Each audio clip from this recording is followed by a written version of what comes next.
Euzubillahimineşşeytanirracim. Bismillahirrahmanirrahim. Elhamdülillah hamdel kamilina. Esselatu vesselamu ala Resulina Muhammedin ve ala alihi ve sahbihi ecma'in. Right. In this opening speech, I will talk to you about Nursi'S life and his discourse. And I will give you a brief information about the times in which Nursi lived, his life in three periods, especially his early life with educational background. I will also talk in brief about the Risale-I collection, in other words, Nursi'S commentary on the Quran, more than 6,000 pages. However, before I start doing that, though, I would like to share something with you that happened years ago. When I was doing my PhD, I attended two conferences in 10 days following to each other, just shortly after 9/11 attacks. The first one was a conference at the Royal Academy of Westminster University here in the UK, and gave a speech on Nursi, Islamic universalism and pluralism. And the second one at the University of Michigan at the States, America, with a different version of the same paper. The reactions I received in the QA session were like the following. The first question I received was, "Where have you been?"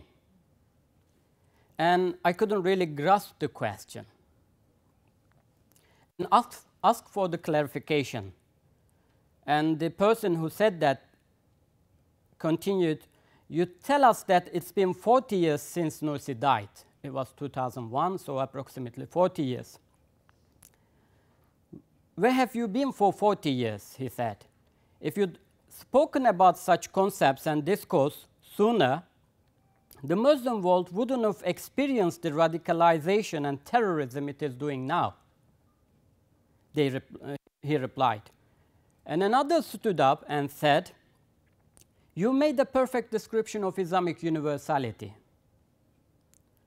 And somebody else said, "If I were to listen to the things you said 10 years ago, my life wouldn't have been very different now." And somebody else stood up and said, "I felt like as if I were listening to Imam Ghazali, like he came and lectured." And of course, I was only doing or acting like a parrot. I was just saying that according to Quran, the verse reads as such, and then Nursi interprets that as such in our times, and etc. That's what I was doing, really, simply, in basic words. But let's get back to the subject in hand. So today I'll talk to you about the times, first of all, in which Nursi lived. Said Nursi, known as Bediüz Zaman, the wonder of the age, was an Islamic scholar, philosopher, and one of the most distinguished educators of the contemporary world, lived in Turkey. He is the founder of the most important religious movement in Turkey, the new movement that became known as Nurculuk, seeks to set up religious consciousness through a system of education and reason. Nurculuk is one of the best noteworthy Islamic religious movements in the present world. Said Nursi spent most of his life in jails and exiles. We'll go through that in a moment. The impact of his life and work has been felt within Turkey and far beyond. He was profoundly concerned with how Islam should shape the lives of contemporary Muslims, although thoroughly a scholar of modern times.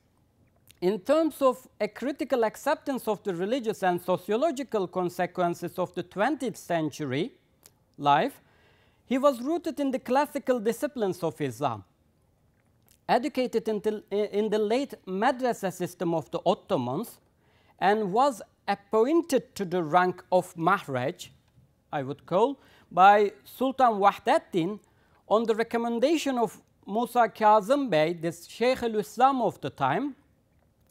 and that rank is a special position only sultans appointed scholars with highest authority. With this slide, I just would like to emphasize that it is not an ordinary thing, it's a very extraordinary position or a rank. Anyway, let's keep that in mind for a while and get to the wider world or outer world at the time being. So Said Nursi perceived the psychosociological condition of the world disturbing, with the world was in great crisis as materialism and communism were at their peak. While there were enormous advances in the field of modern sciences, these improvements were used as a tool for irreligion to create doubts about religion in the minds of Muslims, Christians, and Jews. There were endeavors to show that Islam, the religion of civilization, was opposed to progress and technology. Society embraced either atheism, nihilism, or existentialism. And certainly many philosophers have worshipped gods in some form, one way or another. So Richardson saw life itself as a god, while Darwin deified evolution. Hegel thought that absolute spirit was God, while Marx recognized dialectic materialism as God. Others are society, which Durkheim deified, sexuality, which Freud deified, the individual, which Sartre made into a false god. Darwinism propounded that man was a special animal. The Darwinistic view implied that both humanity's morality and religion had developed naturally. Now there was no need for a god or religion to explain life. Sigmund Freud placed sexuality at the heart of the individual's personality, so that the civilization was argued to depend on the sublimation of sexual energy. Eventually, the philosophers and artists increasingly became aware of the basic problem of modern humanity, that we had lost faith and struggled to replace it. The Muslim world, too, underwent radical and important political and social changes and transformations. In the first period, while Said Nursi was growing to manhood, the Islamic world was undergoing various crises involving Western domination, the two Balkan wars, the Trablusgarp resistance, and the First World War. While theoretical debates concerning the reconstruction of the Islamic world in the political sense were mostly going on the Istanbul-Egypt-India axis, efforts of Jamaluddin al-Afghani at reform and ideas of constitutionalism and reform freedom were current. So let's get back to the subject in hand, a chronology of Said Nursi's life. That's what we are going to do today. So most of the available sources, as well as Said Nursi himself, divided his life into three quite different periods. There is also a short period of transition, but we will disregard that at the moment.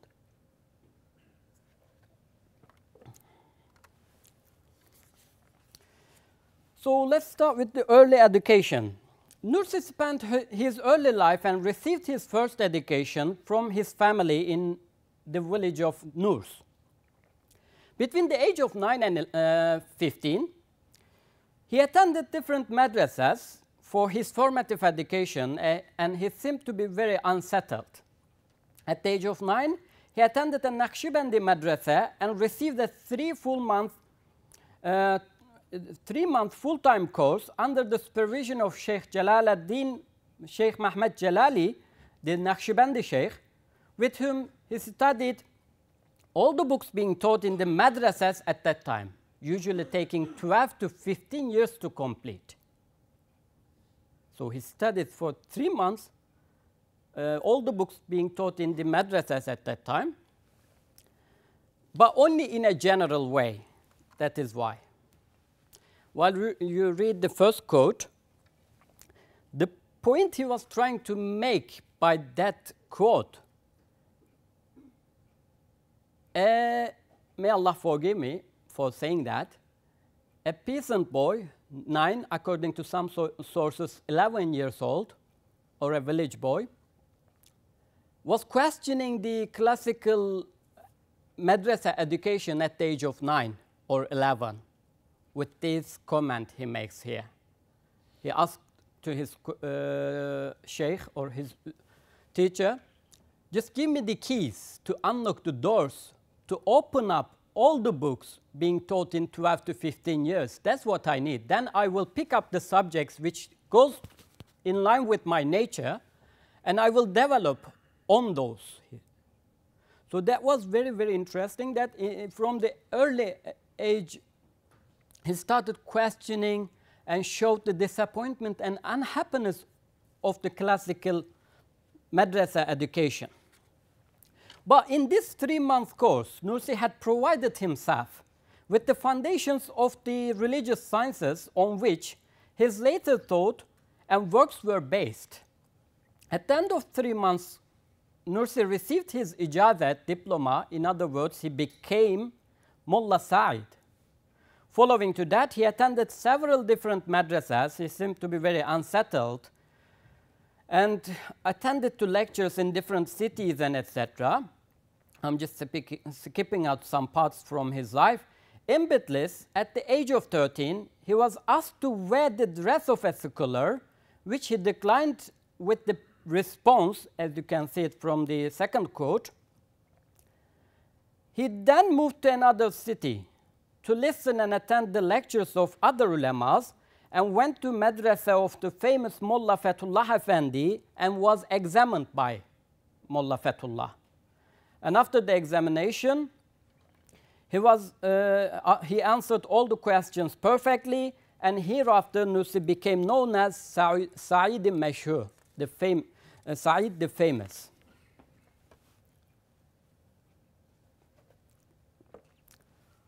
Right. At the age of 16, Nursi was first time awakened politically when he became aware of the wider issues facing the Islamic world. Through meetings with travelers who were passing through the eastern Anatolian city of Mardin. The first was a follower of Jamal ad-Din al-Afghani, who was one of the, as we know, one of the prominent architects of the Muslim reformist tradition. And the second was a member of the Sanusi Tariqa, which we know had provided a religious framework for the formation of a modern nation state in North Africa, namely Libya and Sudan. He spent the following 15 years, take into account from 16 to his 30s, with the governors of the eastern cities, either by teaching their children or the governors were impressed by Nursi's great talent and potential. During these times, he had an opportunity to study all the Muslim classics and to improve his knowledge of the Islamic sciences, and also began to examine natural sciences or mathematical sciences, whatever we call it. He followed developments in modern science and benefited from the extensive libraries of the governors. It was around this time that he was given the title of Bediüz Zaman, the wonder of the age, by the ulama of the time because of his speed in learning religious and natural sciences. Right, now we come to the beginning of 20th century, 1907. But before that, the other account of the origin of Nursi's nickname of so-called Bediüz Zaman is situated in Istanbul. When Nursi first arrived in Istanbul in 1907, as a young scholar, he posted a message on the door of his room stating that every question is answered here and no question is asked. At that time, nobody in Istanbul proved capable of prevailing over Nursi in a debate. One day, after the Friday prayer, scholars visiting Sheikh Bahid, then the president of Al-Azhar University, mentioned Nursi and his brilliance. In order to test Nursi, Sheikh Bahid asked him, "What do you say about the future of Europe and the Ottoman state?" Nursi replied, "Europe is pregnant with a Muslim country, and it will give birth soon.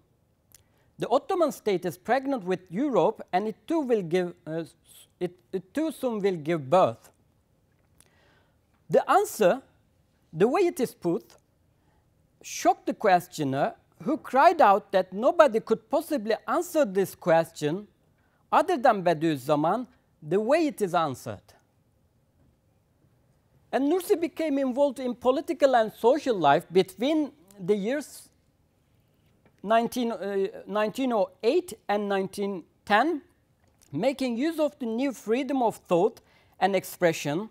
He delivered speeches, addressed gatherings, and published many articles in the newspapers of the day and in journals, and took part in a number of societies, political or non-political. In this period, Nursi also made transition from teaching to writing.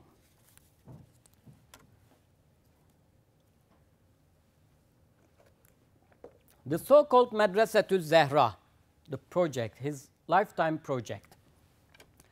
During this time, he realized that the traditional Islamic theology was inadequate to answer doubts that had been raised through materialism, and that the study of modern sciences was also necessary. He studied positive sciences, including history, according to his official biography, geography, mathematics, geology, physics, chemistry, astronomy, and philosophy, and he produced some works. They don't exist to today, though, on logic and on some mathematical sciences. He proposed and addressed the authorities, combining the religious sciences with modern sciences in the belief that positive sciences would corroborate and strengthen the truths of religion. This objective was of utmost importance to Nursi, so that he developed the so-called Madrasatü Zehra project. I'll get back to the Madrasatü Zehra project later. He was then suggested as an advisor for the select group of Sultan Abdul Hamid II. After spending a year and a half in Istanbul, though, Said Nursi set off for the Eastern Anatolia town Van. Later, Said Nursi intended to go to the Ottoman capital to request for official support for his idea of an Islamic university, the so-called Madrasatü Zehra in Eastern Anatolia, that he thought would be a sister university of Al-Azhar in Egypt.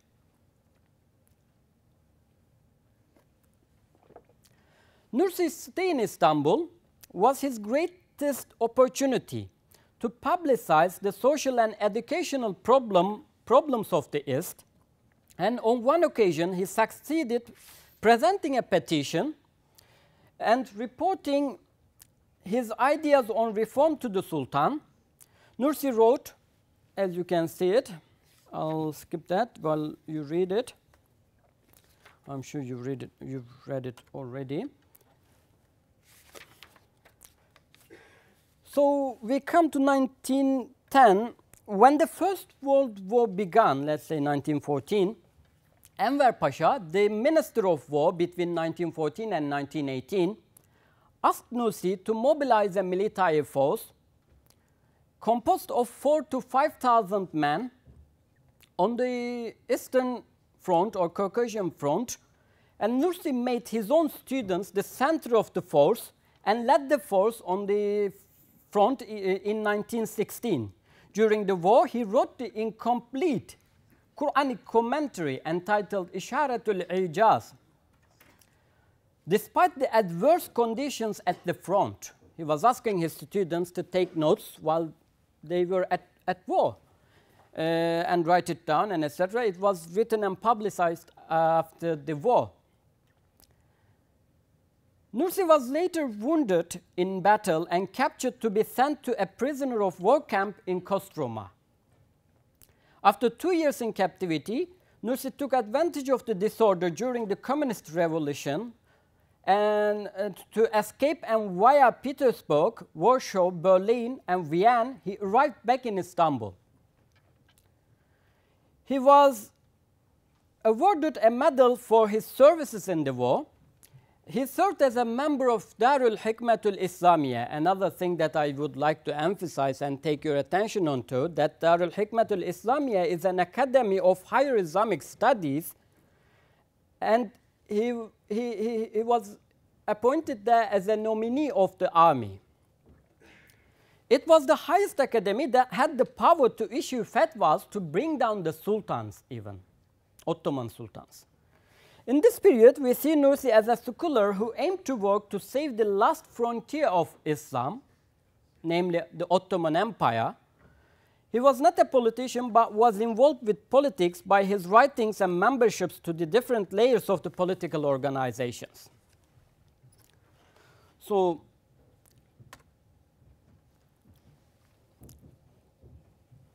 before I do the second period, one thing I also need to emphasize, that during this first period of his life, Said Nursi began to sense the growing need for a fresh exposition and defense of the Quranic message in the face of modern materialism, a need for a new Quranic commentary which would demonstrate the truths of belief by a new method which blends science and theology and addresses the mentality of modern man and confronts materialist philosophy.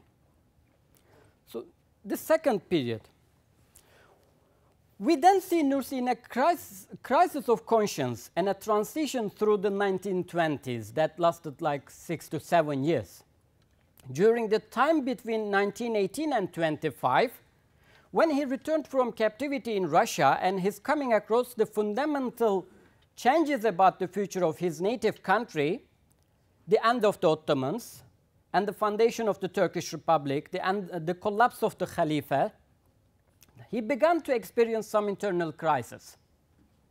He underwent radical changes in his thought system, a switch from a political one to a faith-based apolitical or non-political one. A further factor which affected Nursi in this period was the neglect and abandonment of religious obligations by government officials. He thought, due to the inadequacy of the education system and the doubts caused by materialist philosophy concerning the Islam in this age. With this fundamental change, seeking solitude and deliverance from political-based discourse to a faith-based apolitical or non-political one, Nursi wrote his magnum opus, the so-called Risale-I, the Epistle of Light collection, in the following period of his life. So, the second main period of his life, that of the new Said, began in 1925 and continued until 1949. This period saw all the Muslim lands colonized with the exception of Turkey, Iran, and Afghanistan.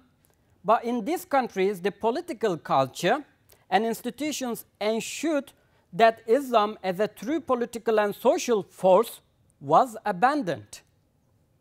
After the founding of the Turkish Republic and the coming to power of a new regime, whose basic intention was to westernize Turkey whilst stripping it of Islam, the next 25 years was a period of exile, imprisonment, and oppression for Said Nursi.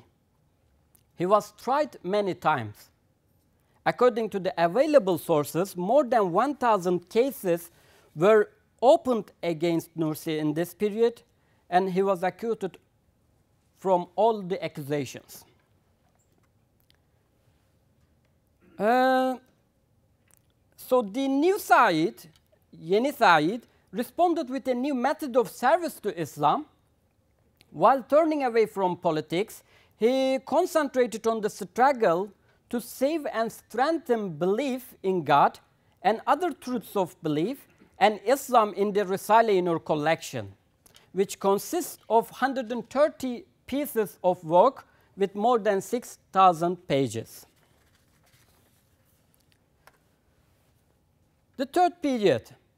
The emergence of a third Said coincided in late 1949 with the third period of his life, which continued from the Second World War to end of his life.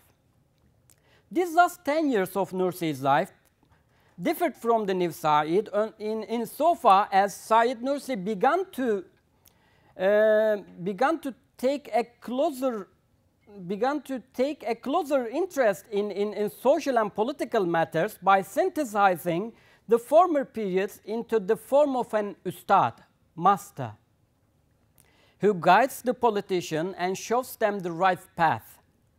In this period, Nursi also points to the society which called the Nursi'S and comments on certain events that occurred in Turkey and in the world. He becomes someone who in the previous part appeared as one not interested in politics at all, but then turns into the one who, in order for bettering his ultimate aim of building a culture of belief, approached politics to get some relief from the trials and exiles he faced for years and freedom for having the Risale-I published. I will make some very general statements about Nursi's discourse because in later sessions Colin and Kerim would address those in great details hopefully, and in the afternoon session we'll try to open that subject up. But for now, let's just make a couple of general statements and then conclude. Nursi's moral reform or his discourse was based on belief as the bedrock of society, in the simplest way we can put down. Nursi's fundamental focus was thereby on the truths of Iman, and his center of attention was devoted to renew and strengthen the most important Muhammadan truth, Tawheed. Nursi stresses the necessity of Iman before everything else, and of the individual before society, and defines the sickness of age as the need for the truths of Iman. He undertook to renew the belief of Muslim individuals and to form a community or group of these individuals. He approaches social change as gradual and evolutionary progress for a process of Ummet-i Wasat, the median society, not the perfect or utopian society. Ummet-i Wasat, he uses in his Risale-I, the medium society.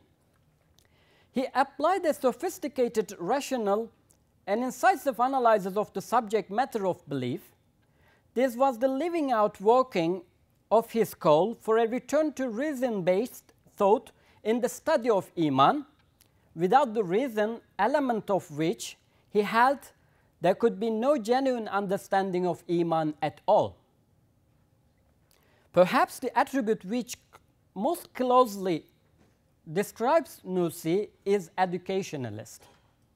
He considers education central to any attempt of reviving Islam with pioneering individual awareness and building of a new structured education system that combines madrasa with Sufi tekkas and modern school. For him, education was a necessity of life with a social and religious function as well as scientific.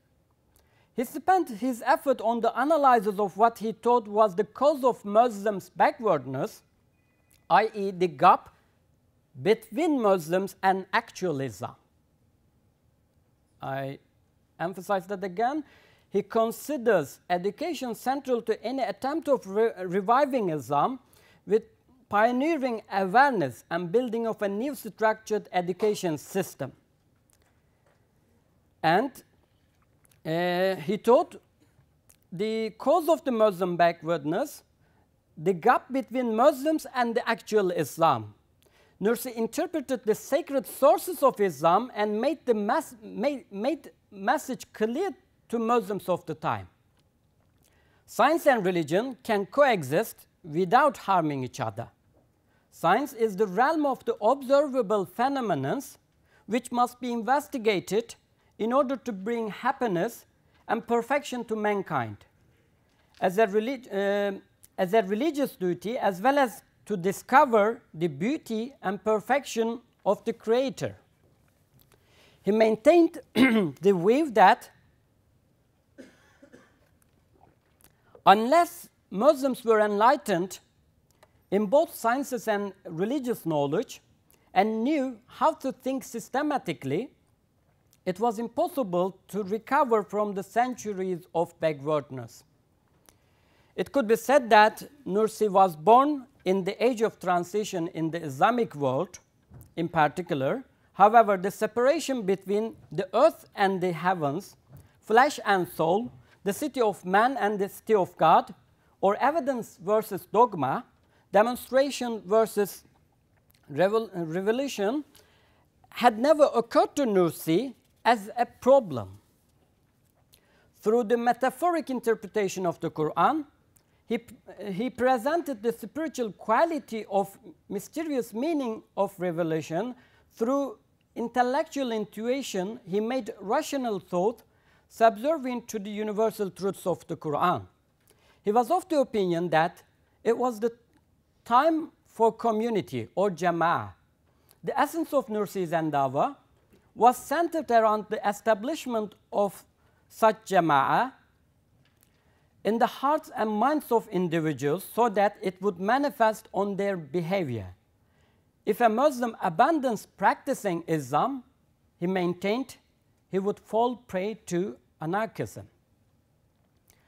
Nursi's reform movement starts from the individual, for it is only through their correction that society can be corrected. Nursi always maintained a progressive and a gradual approach to social change in Islamic work. He was evolutionary in this sense in his approach to social transformation rather than revolutionary.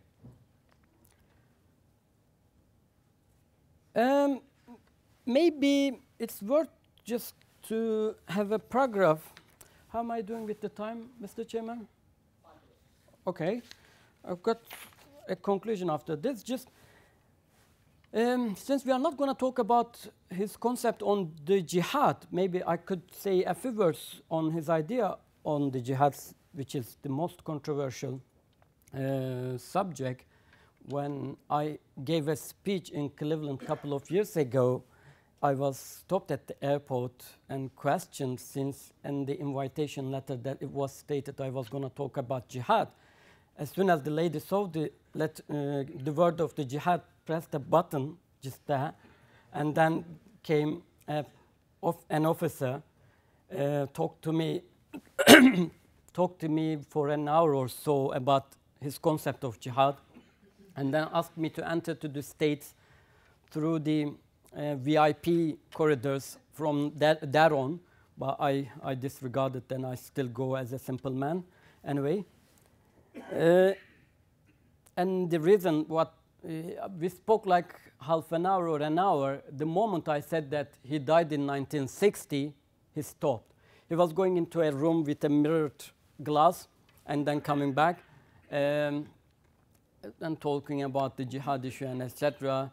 When I said that he died in 1960 with such concepts and ideas, then he came back to me and said that you can free now, you can free to go anywhere in the States and etc. Anyway, it's not a nice experience, but anyway. His concern of the use of force or revolution is something that, especially in today's world, need to be examined.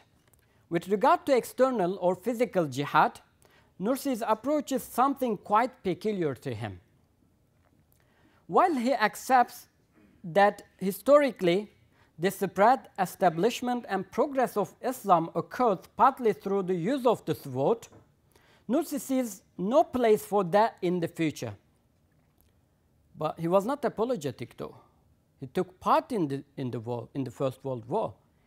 The use of weapons might have been justified in the past, Nursi admits, but for the future, it is the swords of true civilization, material progress, and truth and justice which will defeat the enemies of Islam, he says. In the Middle Ages, Islam was compelled to respond to the hostility of its enemies by resorting to warfare, yet in general managed to do so without forsaking its principles of justice and moderation. Jihad was waged according to strict regulations in Islam, and Islam never instituted inquisitions or perpetrated genocide. In this regard, Nursi is of the view that force may be resorted to only to combat the barbarity of savages. The fact that the debate on jihad has always focused historically on whether jihad is defensive or offensive, or both, and the dichotomy between the greater and the lesser jihad, Nursi turns this on its head by banning military jihad altogether, by saying that Islam is not to be defended by the sword since it is no longer identifiable as a geographical as well as a religious entity, but by the force of reason, progress, civilization, and argumentation, or argument, that we can say. Okay, let me conclude because I don't think I could go into details more than this. That I've just done some very general statements about Nursi's discourse. To conclude, surrounded by such ideas as the basis for unreligious traditions, Nursi appeared as renewer or strengthener of belief in God. His discourse was based on experiential arguments for the existence of God, and his aim was to confirm, prove, and publish the truths of the Quran and pillars of belief. From an early age, Nursi grasped the realities of the age of science and its implications, both for educational system and for the material progress of the Islamic world. His urgent concern was to dispel misunderstandings and false delusions about the clash and the so-called conflict between science and Islam, and to reinstate the natural sciences in their rightful position. His ideas on educational reform combined religious sciences and modern sciences in the belief that the positive sciences would corroborate and strengthen the truths of religion. In short, Nursi in his writings employed a cosmology to explain the true nature of the universe as a reflection of its creator, and used a language to establish a culture of belief so that nature can be read as such that all the fundamentals of belief may be proved rationally. For Nursi, man came to this world, as in the hadith, to be perfected by means of knowledge and supplication. In regard to his nature and abilities, everything is tied to knowledge, and the foundation, source, light, and spirit of all true knowledge is knowledge of God, and its essence and basis is belief in God. Thank you. I am in front of you not as an academic, but as a journalist and as a script writer. You will understand why, because my presentation, my paper is about chronotopes, time-space relations in the life story of Bediüzzaman Said Nursi. Soon I will move to the stage in order to show you what does it mean time-space. But in line with my unending PhD writing experience, I am taking this notion of chronotope from Mikhail Bakhtin's writing. For those of you who are interested in learning more, you can refer to Mikhail Bakhtin's Forms of Time and of the Chronotope in the novel Notes Toward Historical Poetics. This is a long article. It's not a book, but it is long, I warn you. I have to introduce the concept of chronotope first of all. This will take some 5 to 10 minutes, and then I will introduce to you actually what Hassan has already told to you from the 3 stages of Said Nursi's life from a different perspective, from a literary perspective, as if we are reading the life story of Said Nursi from a novel, or we are watching his life on the screen, not from a documentary but from a movie. So my basic question will be, what if we all here were script writers of a movie telling the life story of Bediüzzaman Said Nursi? What kind of plots we would be working on, and what kind of scenes we would be working on in order to leave a memory in the brains of our spectators. But I have to warn you, chronotope is not a plot. It is not a scene. It is rather a kind of the ideology of a novel. It is the intrinsic relationship between time and space, the relationship changing between time and space. Usually in a novel or in a movie, the author, the scriptwriter, the producer do not have the luxury of putting a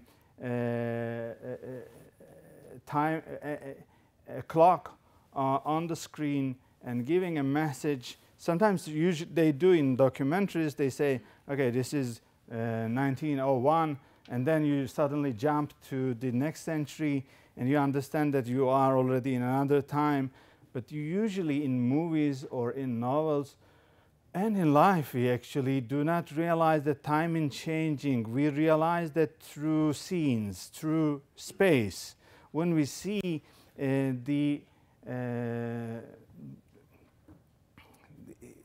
when we see it snows, when we see the leaves of trees are coming down and the color of the nature is changing, we realize that time is passing. Usually travel chronotopes, like a train passing by, is used to give the sense to the readers or spectators that time is changing. It is passing by. I will look at the life story of Bediüzzaman Said Nursi from this chronotopic perspective. I cannot give you a full list of, you can go just to a website, Google Said Nursi, and you will find certainly a chronotope of a chronology of his life. Chronology is just time. Chronotope is time and space together. And chronotope is actually how we imagine life. Chronotope is how we remember our childhood memories. I will come to the stage and ask you a clear question. I have a small dizzy, so don't be alarmed if I just fall down. It will be a chronotope, of course. Let us imagine a chronotope of a conference. Okay. It's clear. There is a stage, there is somebody speaking, there are listeners, and time is passing, and the speaker is actually in a hurry of feeling all what he wants or she wants to say within 40 minutes that she has. So this is a common chronotope that we can communicate about. Whenever we say conference to each other, we actually don't refer only a word, we refer to a chronotope that we already have.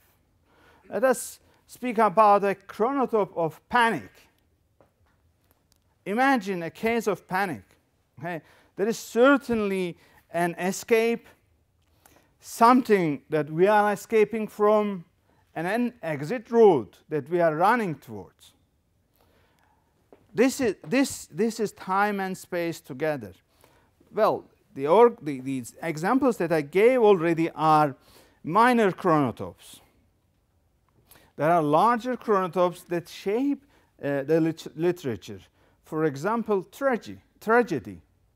Tragedy is a chronotope of life. It takes time. Now, you don't see tragedy in a conference room. Okay? It can be tragicomic if I fall down here out of my dizzy, but it won't be tragedy. Tragedy will be this. You and I decide to live a life together, and we make a plan. We have a cause to finish this life with something wonderful, amazing, but then we end up with a catastrophic end in life. All of us went bankrupt. I cannot finish my PhD. It's tragedy. Okay. But it is a long time. So in novels, we have larger dominant chronotopes like tragedy, tragicomedy, comedy, of course, success stories, and so on. These are larger chronotopes. And there are minor chronotopes that actually form the larger chronotopes. And the larger chronotopes, when they come together in the language of literature, they form genera. The genres of literature are formed with chronotopes. I won't enter into the theory of chronotopes anymore, because this is a long story. It will take more than my time. But I will start with the kind of chronotopes that, let me say, you already know from what you have read. Sinbad. Sinbad is an adventure chronotope. What is quite peculiar to Sinbad's adventure chronotopes is time never passes. Sinbad never gets old. He runs from adventure to adventure. A cyclical pattern of challenges and adventures come in front of him. He always succeeds. And he, of course, you know, he is running for this, for the princess. And in the end, he comes back. He's still the same man. If you wanted to experience the same challenges, it will take years for you. But he's still the same man. Look, most of the soap operas or sitcoms are produced on a similar manner. Time never passes. The friends never get old. Well, actually, in real life, they get old and they are changed. They always need young friends to play in such movies of timelessness. And usually space is actually fitted in a small space. In sitcoms, it is just a room. The whole life passes in a room. Another common chronotope you may well be, particularly Turkish people here, Middle Eastern, I would say, here are regeneration chronotopes. Regeneration chronotopes is, I may say, if you know the term, it's Turkish movie. Okay, whatever happens in the end, the hero wins. Okay. It is tragedy, comedy. You know, these are smaller, minor chronotopes. But in the end, you know that the hero will win. From the very beginning, when you open the movie, watching it, you know you are watching a Turkish movie, and you say, okay, I know the end, so I don't need to get, you know, horrified, terrified about the fate of the hero. Said Nursi had a long life with several stages, at least 3 stages, and in those 3 stages we observe several different dominant chronotopes and minor chronotopes. I will come back to his life, and I will ask you, you have already been distributed a life story of Said Nursi. It will give you enough information. Dr. Hasan Hurguç, already gave you a kind of overview of Said Nursi's life. I will come back to them and try to show you what kind of unique chronotopes he had in his life. Let us speak about the old Said.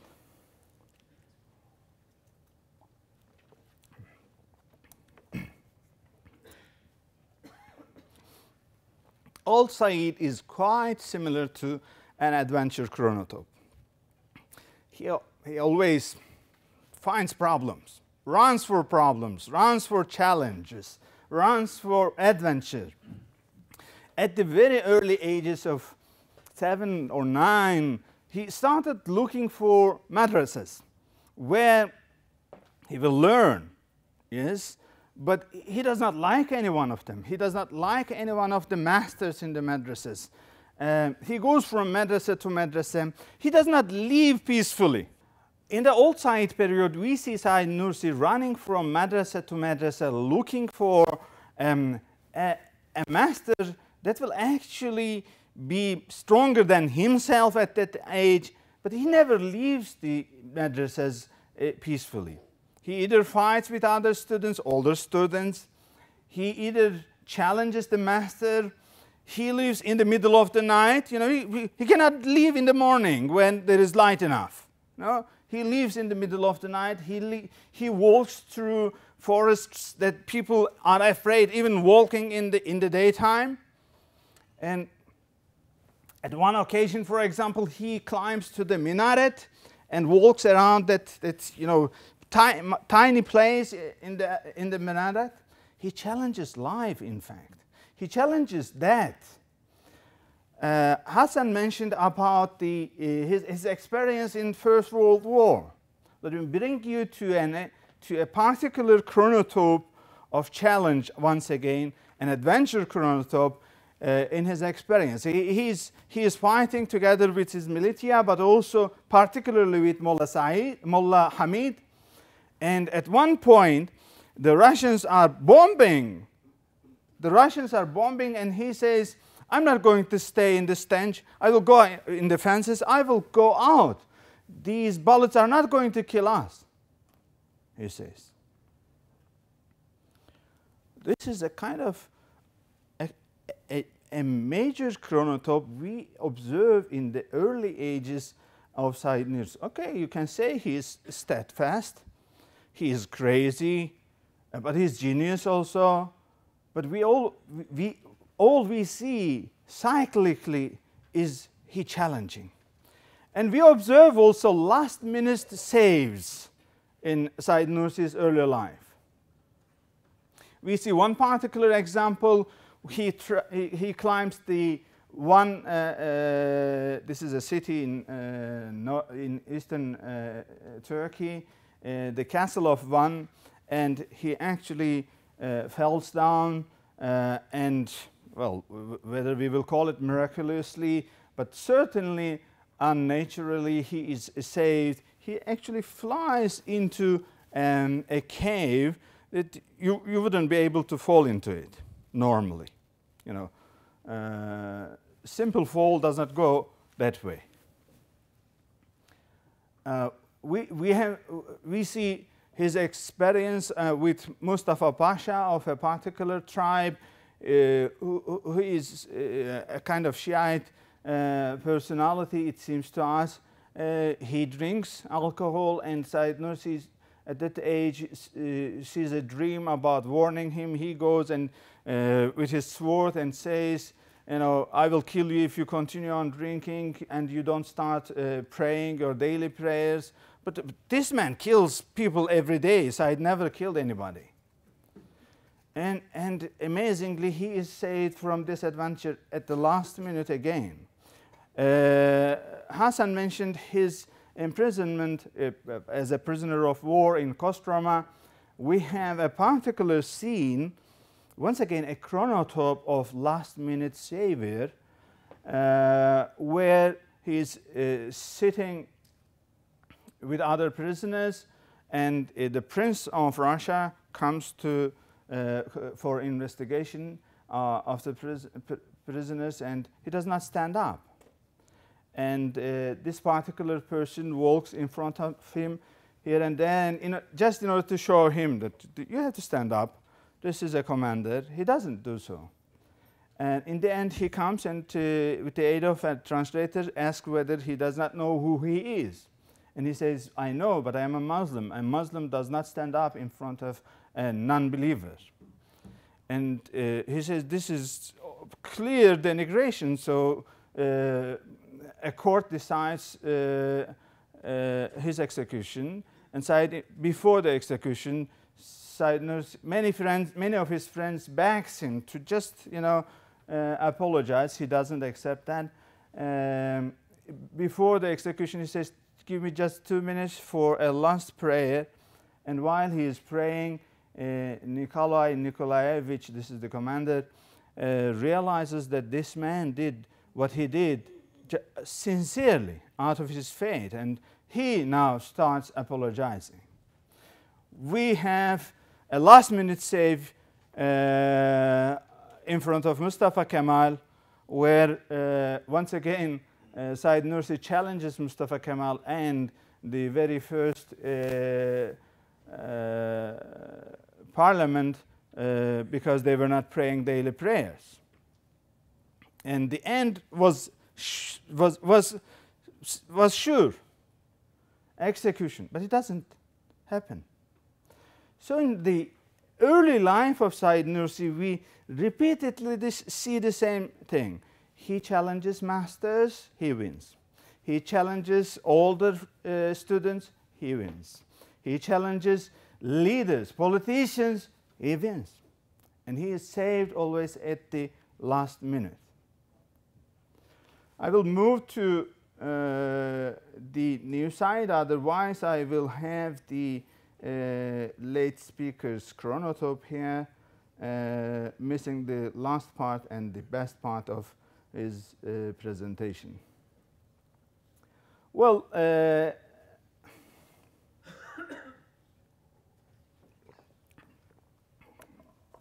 Dr. Hassan mentioned a transitionary period in Said Nursi's life. This transition, we may start it from 1918 when he returned back from imprisonment in Russia, and the years of British, Irish, French occupation of Istanbul.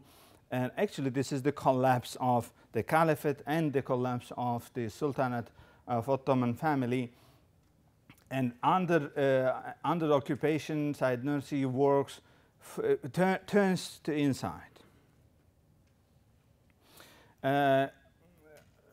Many people suggest that this period is actually a period of crisis, but looking from a literary perspective, we see nothing have changed. Said Nursi continues on challenging and continues on being saved at the last minute.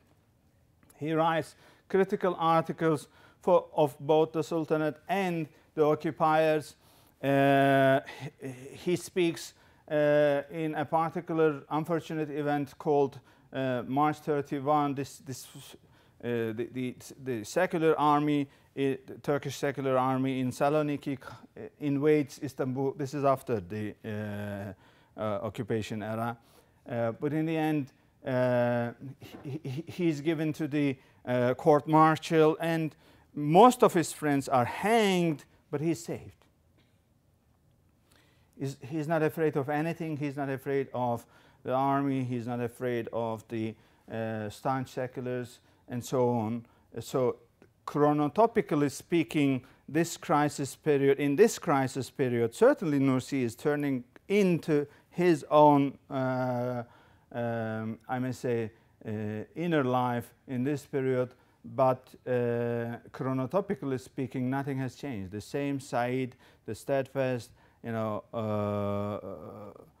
I know the truth, and this is the truth, and I die for this truth. For example, in the court-martial, he was asked by the judges that you also wanted Sharia. And if it was asked to me, I would say, no, I didn't do that. I was trying to tell something else. But Sayyid Nursi says, if I had 1,000 heads, I would give all of them for Sharia. And those answers should go to execution normally, but he's saved. And when he is let free, he walks from the court-martial's building to Sultan Ahmed Square, and on the way he shouts together with people following him, long live hell for the non-believers and for the oppressors. So this is a transitional era, but still the same chronotopes are dominant. But suddenly we see Sayyid Nursi in 1926 in a different mode, as if the movie has ended and we started another movie, as if the novel has ended and we are reading another novel. This is, in its totality, this is an exilic chronotope, a chronotope of exile. In fact, it starts with his exile to a city of Burdur, this time a south central city, a small city of Turkey, later on to Sparta, later on to Barla.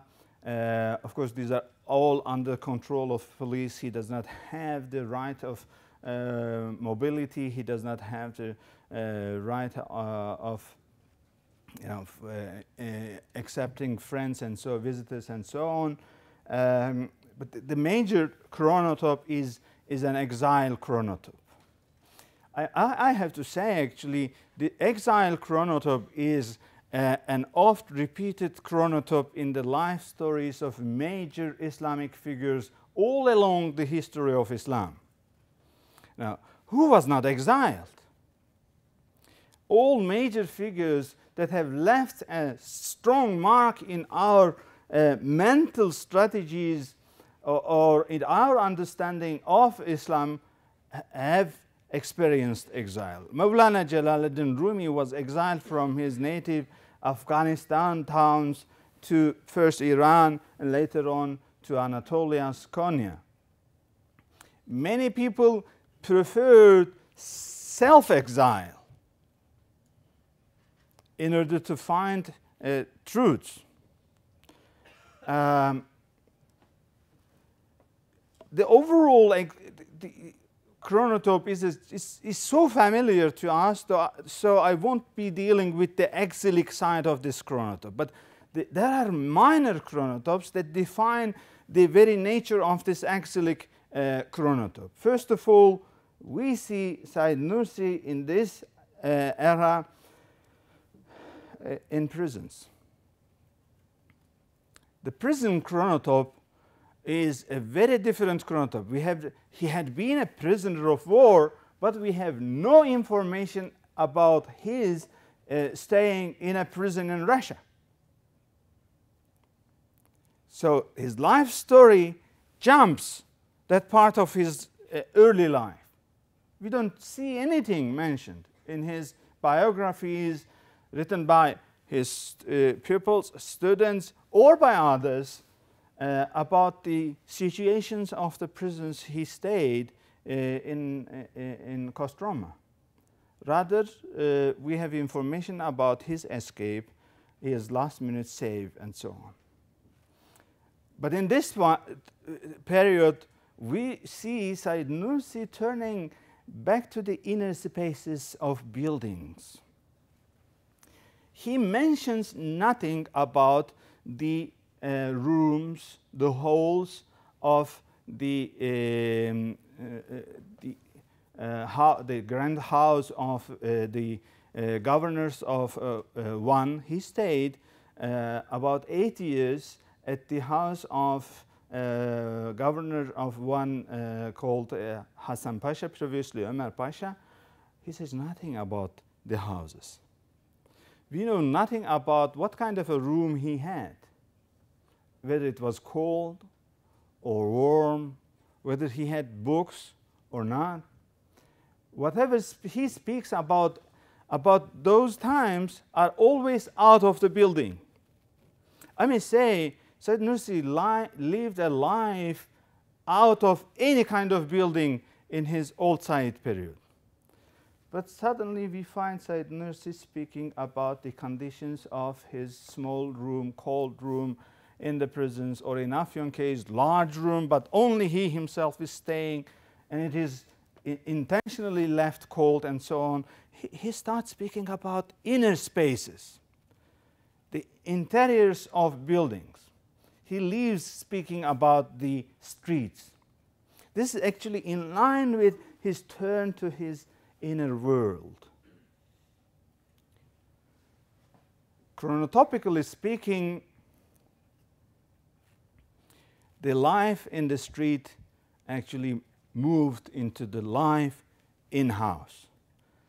And Said Nursi, trying to change the general world, has turned into Said Nursi that is trying to educate his own soul. Courthouse, once again, in inner spaces. He speaks about courthouses. He even gives us information about where the prosecutor was sitting, how the judges were looking at him. Many of his artist students later on managed to paint those screens with the information that Said Nursi left to us. No painting can be made from Said Nursi's old Said era. Well, of course, we can make, but they are all out of houses. They're all in the streets, or in the forests, in the mountains, and so on. So courthouse chronotype, once again, this is a minor chronotype inside Nursi's life, but if you go, for example, to Kafka, it is a major chronotype in the case. It's a major chronotype, but inside Nursi's case, it's a minor chronotype under the exilic chronotype. We find very interesting chronotypes that were never repeated in the history of Islam. Wali chronotypes. You can find this in Western literature, but inside Nursi we find Wali chronotypes and mountain chronotypes, but chronotypes of loneliness. Said Nursi started to go to the valleys of Sparta or to the mountainous areas around Sparta alone, or only with one of his students, spend days there.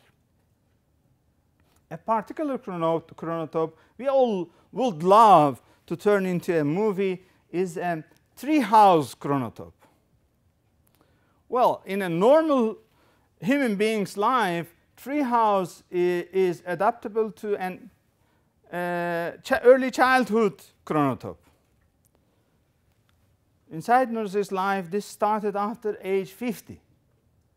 By the way, I have to underline the fact that old Said chronotype is, since it is an adventure chronotype, it's a timeless chronotype. Most of Said Nursi's readers, followers, do not realize that old Said was already 50 years of age when he passed through his crisis or transmission period. They think of Said Nursi somebody of 20, 25 years old, because the chronotypes that he is speaking about are young man chronotypes. You don't challenge people at the age of 50. But he continued on being as a young man in the old side, but the new side changed.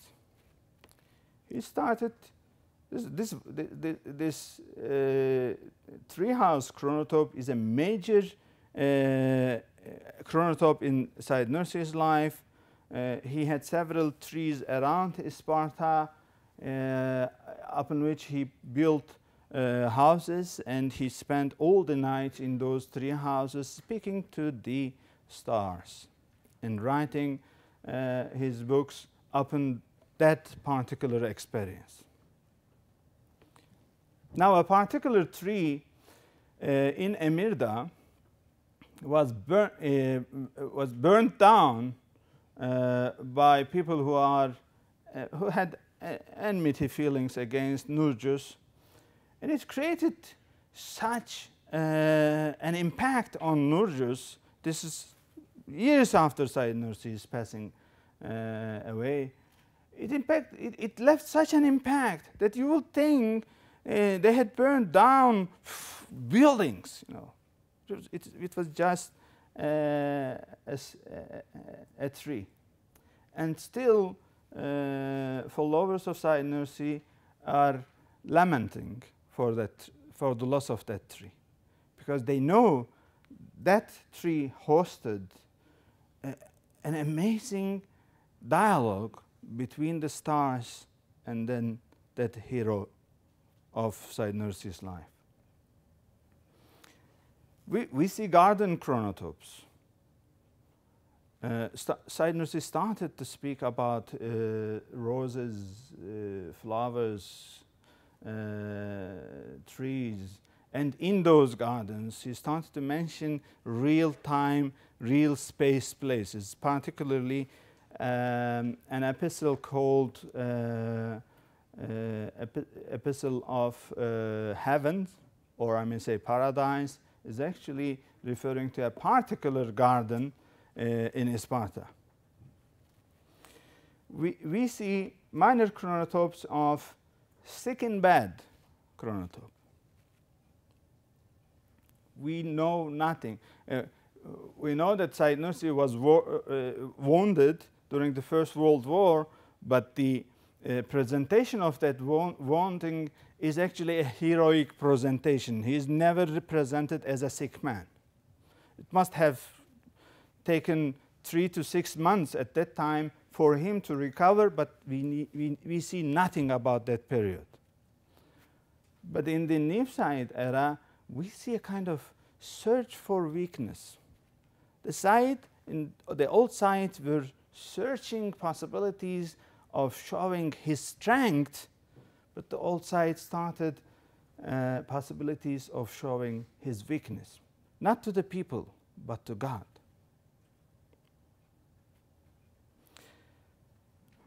And actually, we also see occasionally revival of old Sayyid in the new Sayyid era. But occasionally the new Sayyid says, the old Sayyid has caught the pen from my hand and I cannot stop him. So he is speaking now. So it's a kind of warning that old Sayyid didn't die. It is actually contained within the new chronotope of new Sayyid, and we will soon find old Sayyid being more active in the third era. The third Sayyid chronotope is, well, I couldn't name this chronotope. The best I can say, this is a travel chronotope with saying nothing about the travel periods. It jumps from city to city. We are given no information about how and how many times and what length the travel lasted. It's as if Sparta and Eskişehir are just neighboring villages, and his life story says an hour later he went to Eskişehir. It takes 1 day to travel at that time's conditions to go to Eskişehir. We have several memoirs about people who wanted to meet Sayyid Nursi. This is another chronotope having Mizan after you, warning. In this era, Sayyid Nursi is about 80 and over 80 years of age, and he starts moving. Of course, this attests to a fact that he gained freedom of movement, because Turkey passed through an immense transition era at that time. In 1945, there was a multi-party election.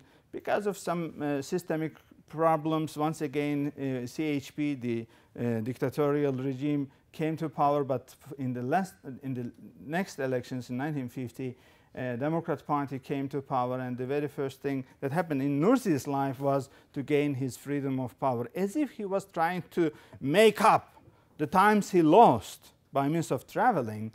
Said Nursi starts to move.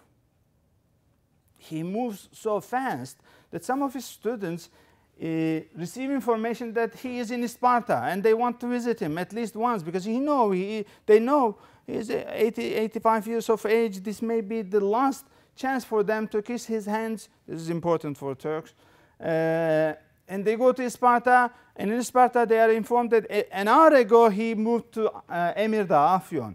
And they moved to Afyon, and just to learn that an hour ago he went to Eskişehir. They go to Eskişehir. There are several such memoirs. A particular person went to 8 cities to find Said Nursi. Every time to find that he left an hour ago. So this immense mobility can be, of course, interpreted as a kind of farewell mobility. He was trying to say goodbye, maybe. But it can also be interested as a kind of a new message to his students on action. Up until now, we wrote, we read, and it is time of action. And I won't make that interpretation. I will leave it to you. Now, what can we do with those chronotopes? Do we see those chronotopes inside Nursi's writings? No. In the Epistles of Light, there is only one chronotope. Go to first word, and you will see a chronotope in a parable of 2 men, one good, one bad, walking away, and at some time the way is divided into 2 in the crossroads. They have to decide whether to go to right or left. Good man says right, bad man says left, and then we observe their stories. This is repeated and repeated again and again. This is a very classical chronotope in the history of Western parables. Go to Bible, you will find very similar chronotopes. It is actually called ancient novel of ordeal chronotope in Bakhtin's categorization. There is always an ordeal. You have to decide whether to go this way or that way. This is the major chronotope inside Nursi's own writings, but his life has amazingly new chronotopes. Let me ask you a question. What is your chronotope? What is your life chronotope? What kind of minor chronotopes do you have? Have you ever climbed to a tree house at the age of 50 and spoke to the stars? Did you have a courthouse chronotope where you will challenge the oppressive rulers? Did you have chronotopes of imprisonment?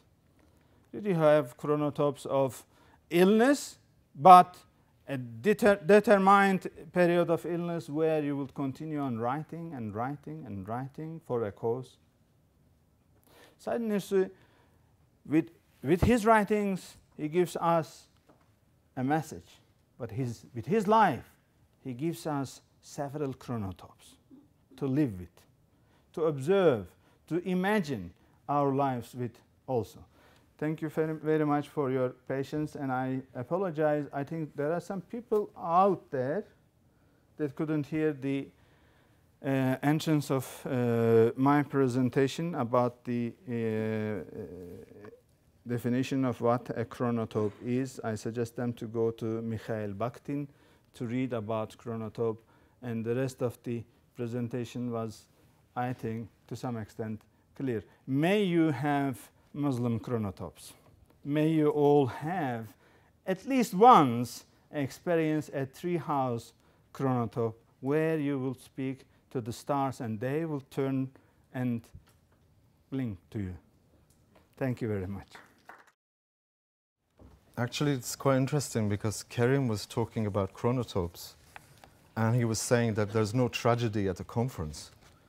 You may change your mind about that after this talk, actually.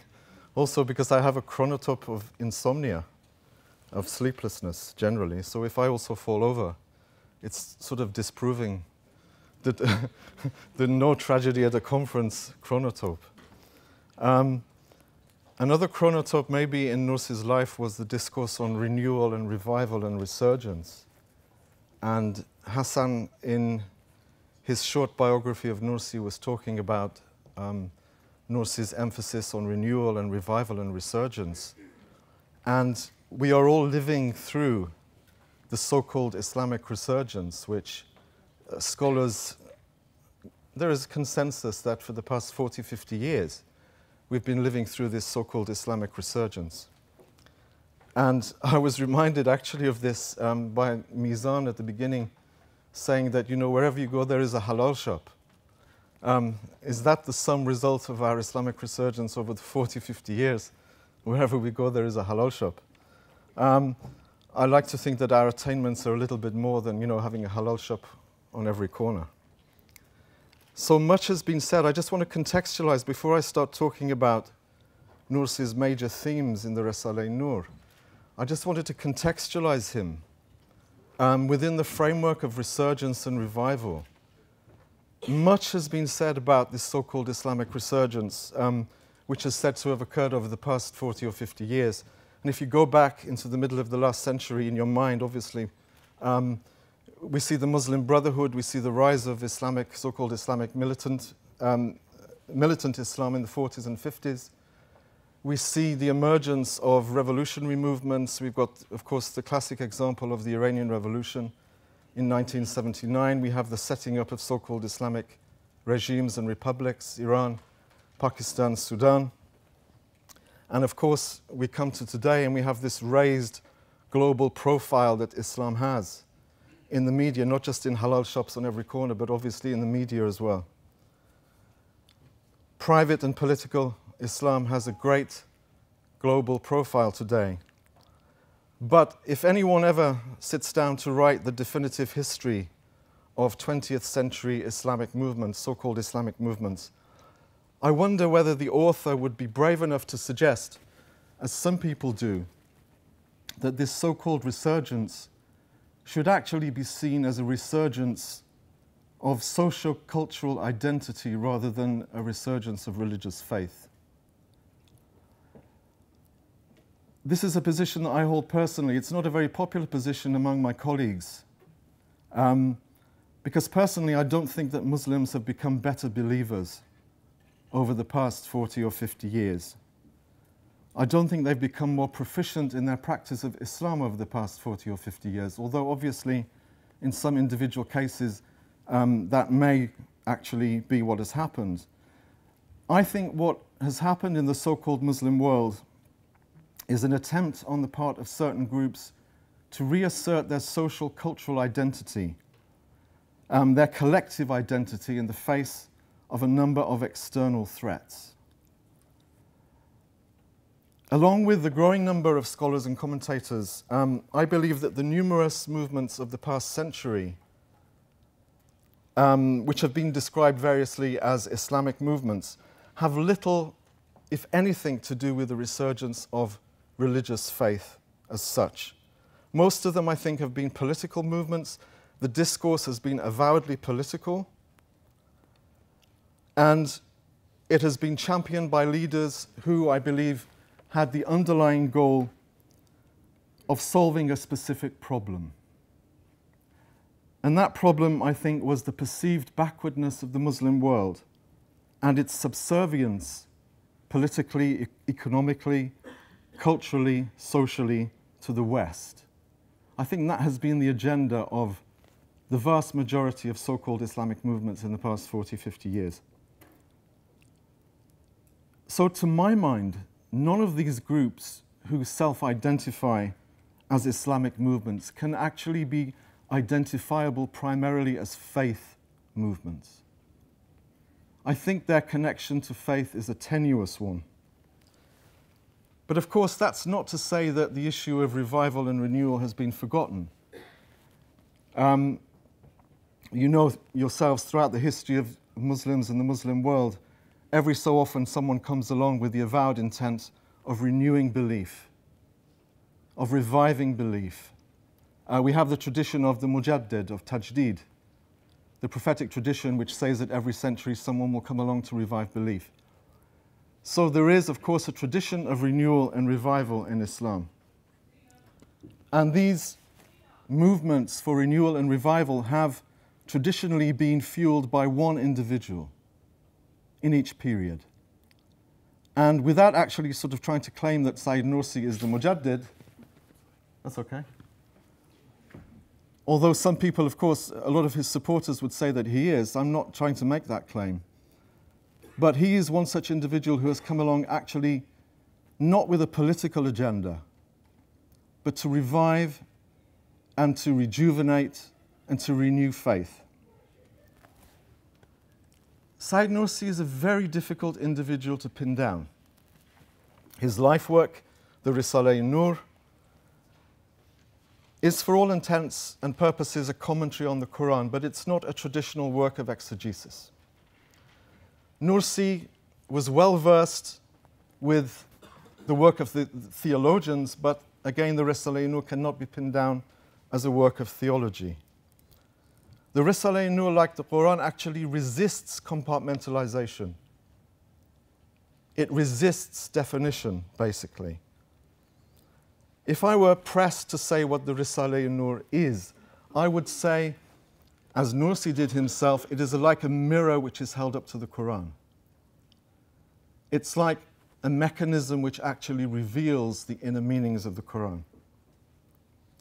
In other words, if the aim of the Quran is to guide human beings to belief, then the teachings of the Risale-I should be seen as corresponding to that, as complementary to that. In fact, part of Sayyid Nursi's appeal, his lasting appeal, lay in his conviction that it is belief, iman, which has to be renewed and worked on, and that all other endeavors have to be carried out within that framework. Unlike most of his peers and most Muslim thinkers and activists today, he was apolitical. He distanced himself from mainstream political life. And I think this is a stand which confers on him a sense of authenticity which is lacking in other Muslim thinkers. His appeal also lay in what I think is his very shrewd interpretation of the forces which were ranged against Islam. Because Nursi, unlike many other Muslim thinkers, realized that if there is a conflict between Islam and modernity, it's not a conflict that's actually fought over issues such as government or democracy or human rights or science or technology. For Nursi, it appears that this conflict is ultimately over the issue of immanence versus transcendence. Because if you think of the post-Enlightenment world, who sits at the center of the universe? The human being sits at the center of the universe for post-Enlightenment man. And this, of course, is something which Islam, with its emphasis on man's utter dependence on God, God the transcendent, cannot accept. It cannot accept that man is the center of the universe.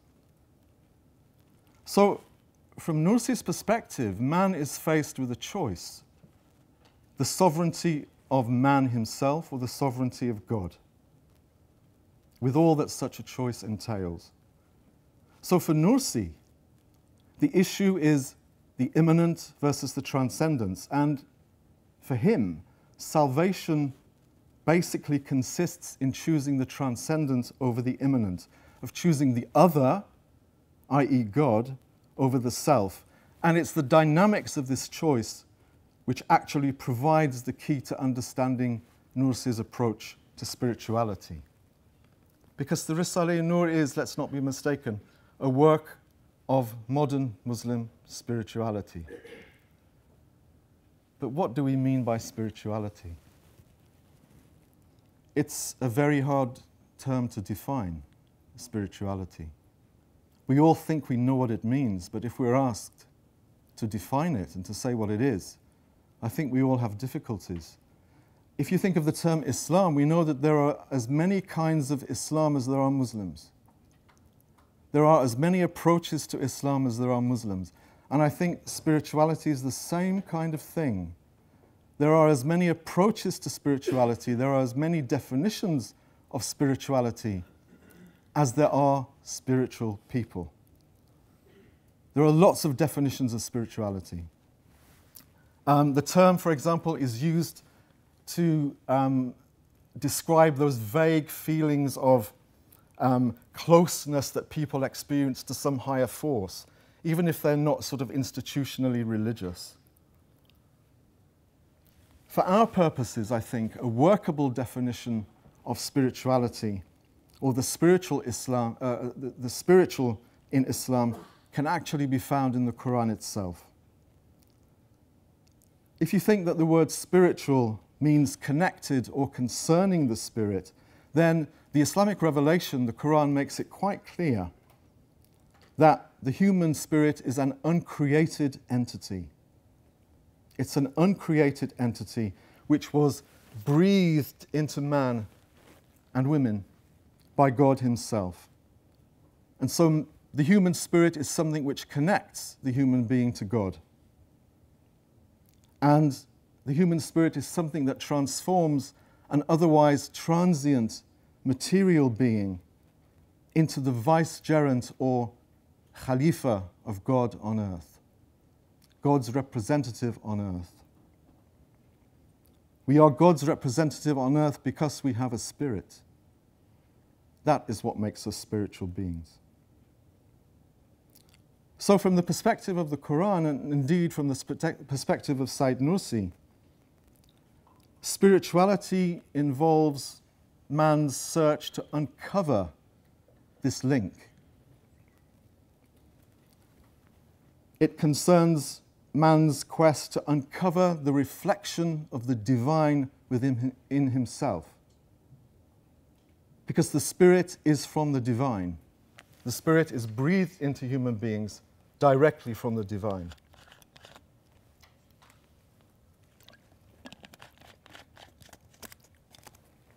The creation of human beings took place not merely so that human beings should affirm God's existence and bow down to the divine laws through the performance of certain rites and rituals. For Nursi, God isn't just some principle which has to be accepted or some lawmaker that has to be obeyed. While the God of the Quran, of course, is absolutely unknowable, unfathomable, and ultimately unreachable in every sense of the word, He can be understood through His creation, of which human being is supposed to be the pinnacle. More importantly, God can be gradually discovered or uncovered by human beings who are able to approach God and to become ever more aware of God by virtue of the fact that man, and when I say man here, of course I mean man and woman, mankind, is created in God's image, with the capability of achieving communion with God, the very source of his being. In Quranic cosmology and in Nursian spirituality, therefore, man is the reflection of God, whose purpose in life is to actually uncover and understand the reflected, i.e. God. Man is the reflection, God is the one who reflects. And the whole purpose of life and the whole purpose of the Nursian endeavor is to teach us how that uncovering takes place and how we solve the riddle of our own human existence. So from Nursi's perspective then, spirituality is not about becoming more godlike. And that's the kind of take that a lot of people have when they talk about spirituality, is somehow becoming more godlike. For Nursi, it's nothing of the sort.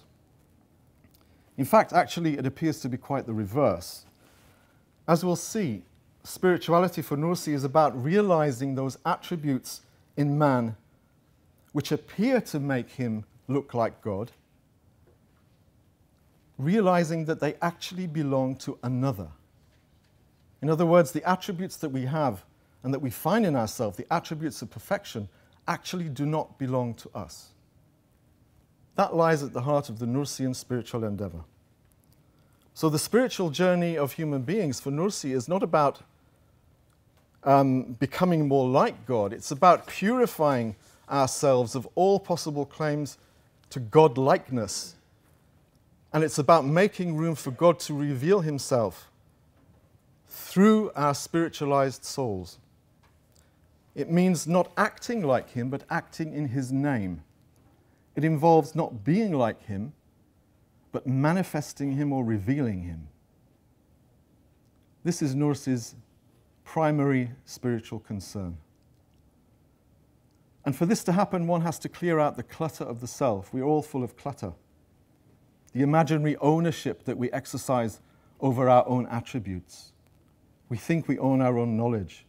We think we own our own wisdom. We think we have power. We think we can do stuff. This is all clutter. It has to be taken out of the way so that God can actually reflect himself through us. So that we can cleanse the mirror of our beings and allow God to be deflected and reflected through that mirror. And it's through the handing back or the surrender, the taslimiyah, the Islam, the surrender of that imaginary ownership, giving those things back to God, surrendering these imaginary attributes that we think we own, giving them back to God. And it's this whole issue of uncovering this spirituality and surrendering those names and attributes which we perceive to be our own, which lies at the very heart of Nursi'an spirituality. So the Risale-I, this is just as a sort of introduction to the main themes, is a work of spirituality, and it's also a work which is designed to enhance the spirituality of the believer. Having said that, I now want to turn to actually looking at some of the main themes of the Risale-I. This paper is very loosely based on an article I wrote about 4 or 5 years ago, where I identified, to my mind at least, which is, it's a wholly subjective exercise, what I thought were the main 6 themes of the Risale-I. Since I wrote this article, I've actually written a book where I've identified 18 main themes of the Risale-I. And if I wanted to actually talk about the main 18 themes of the Risale-I, we'd be here till next week. So I'm sort of limiting it to 6. The Risale-I, I think, is like a building. It's like a building which hasn't been properly explored yet. And like any building, it has pillars. And as I said, I identified in this paper what I thought were 6 important pillars. They're not the only pillars. I said it's a subjective exercise. All of you who've read the Risale-I, and hopefully those who haven't will read the Risale-I, will identify themes and motifs which I haven't actually touched upon here. But for the purpose of today's talk, I've identified 6 themes which I hope will exemplify to a certain extent what Nursi was about, what this work of spirituality is about. The first pillar upon which the Risale rests is Nursi's theology of the beautiful names of God, Asma'ul Husna.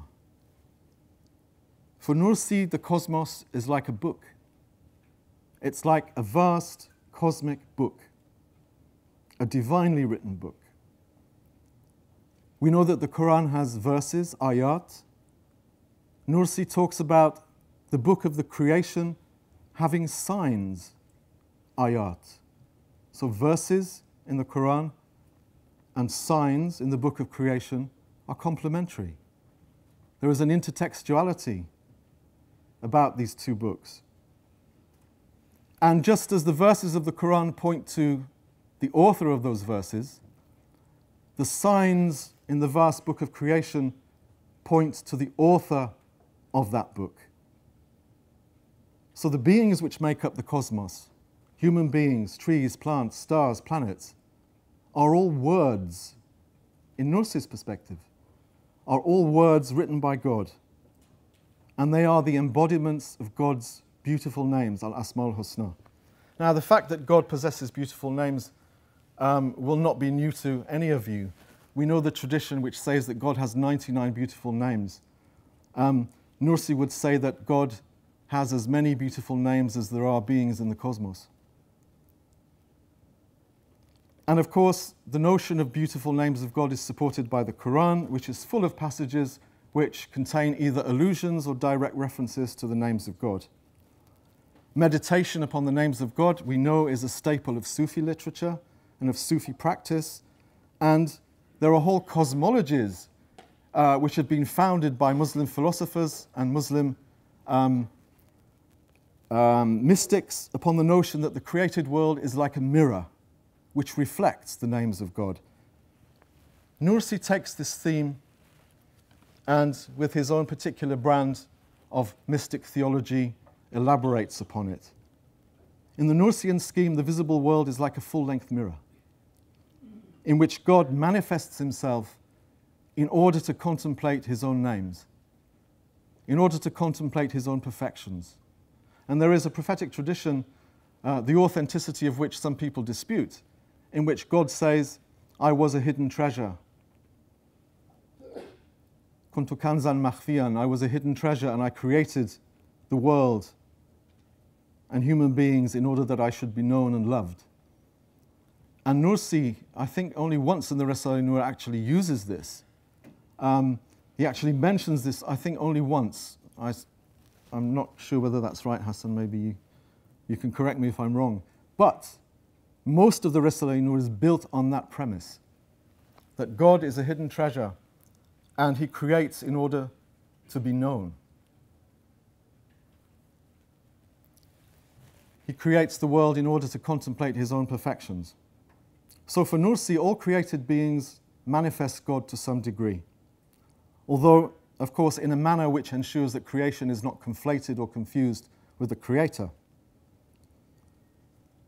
The existence of beauty, for example, in a flower, for Nursi, is indicative of the beauty of the creator of that flower.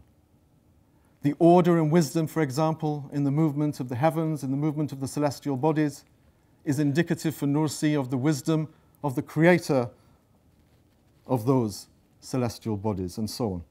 In other words, all of the attributes of perfection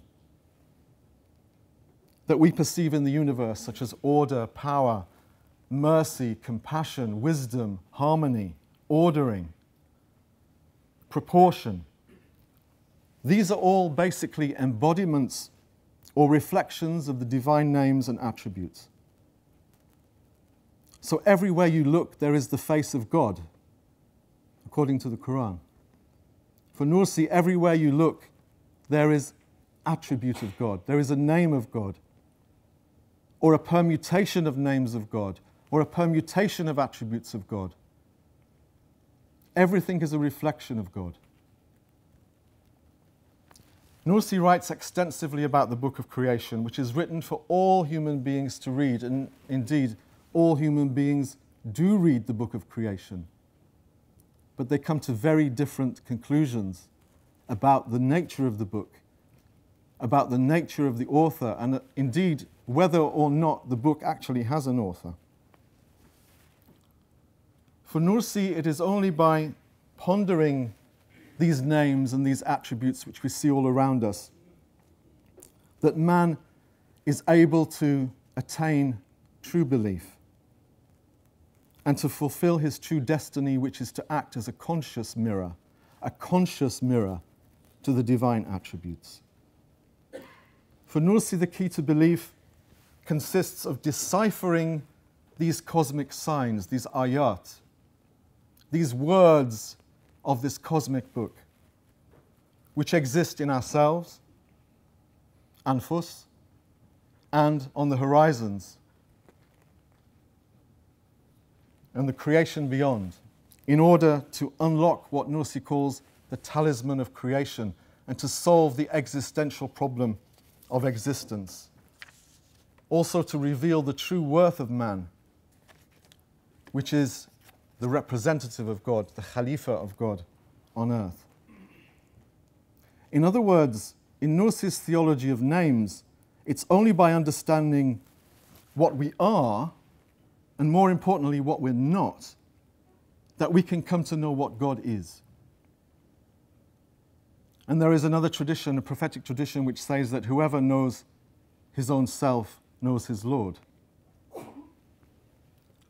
To understand what God is for Nursi, man first has to be clear that the attributes of perfection that he sees within himself and within the rest of creation are correctly ascribed to their true source, i.e., God, and not appropriated by us and shared out among the rest of the creation. In other words, for Nursi, the world is a gallery or showcase of signs, each of which points not to the things themselves, but to the creator of those things. For Nursi, then, man is truly fulfilled only with the attainment of belief. And belief depends on the correct interpretation of the cosmic narrative. To read anything but the words of God inscribed on the pages of the universe, or to see anything but the signs of God which are reflected in the mirror of created beings, is to betray our role as vicegerent of God. So we need to learn to read the signs. We need to learn to understand the names and the attributes, and the fact that everything is composed of divine names, or the reflection of divine names. This is the first pillar of the Risale-I, as far as I can understand, is Nursi's very nuanced and fascinating theology of the divine names. Because it's only by understanding the divine names and realizing that we are only reflecting them and not possessing them that we can become a conscious mirror in which the hidden treasure that is God can be made manifest. That's the first pillar. I apologize for drinking out of a bottle, which is something my mother told me never to do. But I don't have a glass. The second pillar, I don't have that much time, but we can carry on this afternoon. The second pillar follows on from the first and concerns the human ego, or more precisely, what Sayyid Nursi calls ana in Arabic, I. The human I, that mix of qualities and characteristics in each of us which constitutes our self. Nursi's exposition of the ego, of the I, constitutes a kind of spiritual psychology which clarifies the relationship between God and man in a way that I have rarely seen clarified as well elsewhere. It also, at the same time, undermines the foundations upon which modern anthropocentric psychology are built. Every soul, every I, Nursi says, possesses the ability to appreciate, to receive, and to reflect the names of God, chiefly because every soul, every human I, finds within itself lots of different attributes of perfection, traces of attributes of perfection. Power, compassion, mercy, wisdom, knowledge. We all have them to a certain degree. Everyone, everything. But Nursi says if the connection between man and God is cut, what happens is that we appropriate these names for ourselves.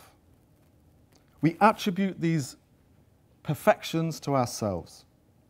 We mistakenly believe that we are the owners of ourselves and all that we have and all that we do. And rather than give back or surrender these attributes by reflecting them as a servant of God, we keep them for ourselves and we try to perfect them, not by manifesting God as a conscious mirror, as I was saying earlier, but by actually acting ourselves as if we were worthy of worship. So we have these samples, we have these attributes of perfection. What do we do with them? Do we keep them for ourselves, conceptually? Or do we hand them back to their true owner, because they've been given to us on trust. And as Nursi says, the ability of every one of us to talk about ourselves as I was given to us as part of the divine trust.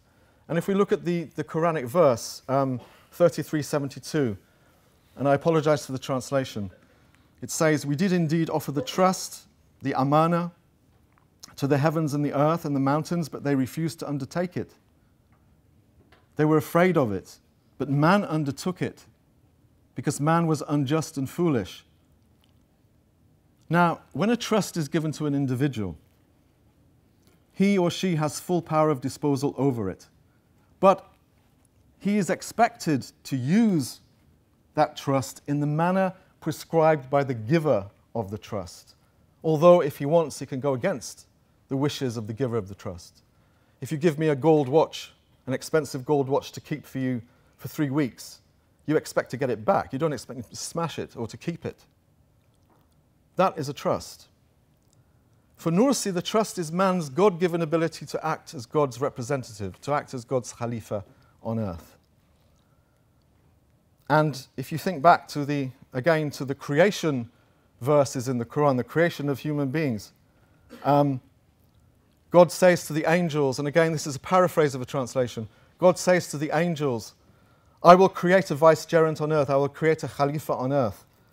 And the angels say, "Are you going to put someone on earth who's going to create bloodshed and mischief while we celebrate your praises and we glorify your holy name?" And God says, "I know something that you don't know." And then the Quran says, God taught Adam the names of all things. And he placed them before the angels and he said, "Tell me these names if you're right."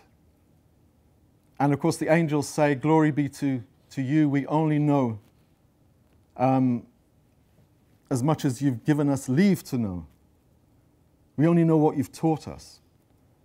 In truth, you are the one who is perfect in knowledge and wisdom." And then God says, "Adam, tell them what the names are. Tell them these names." And when he told them, God said, "Didn't I tell you that I knew the secrets of the heaven and the earth? And I know what you reveal and what you conceal." And then, of course, God says to the angels, "Bow down to Adam." This is a hugely insightful and interesting narrative. And I think that the key which unlocks this passage, unlocks the meaning of the passage, lies in the word names, which God taught to Adam. God taught Adam names. And Adam, of course, as the first man, represents the totality of human beings. When God talks about Adam, he's talking about each and every one of us, not just about the historical Adam, because we are all Adam. For Nursi, the names which were taught to man by God are actually the beautiful names of God himself. They are the attributes of perfection. And in giving man the knowledge of these names, not only does God teach man to recognize all of the divine attributes of perfection, he also gives man the ability to display those attributes. So teaching the names means teaching man what compassion is, teaching man what power is, teaching man what mercy is. And that teaching is not just a verbal teaching, it's actually the placing of samples of those attributes of power in every human soul. That is the teaching of the names for Nursi. So that man can actually act as a conscious mirror and to display these names and attributes as a divine representative on earth. In other words, the trust is the ability that man has to recognize all of the divine attributes. And of course, it's on account of man's potential to act as God's representative that the angels were asked to bow down before human beings, because human beings have the potentiality of rising above all of creation and becoming, each and every one of us, a kind of full-length mirror held up to God. By reflecting back consciously these names which have been secreted in ourselves.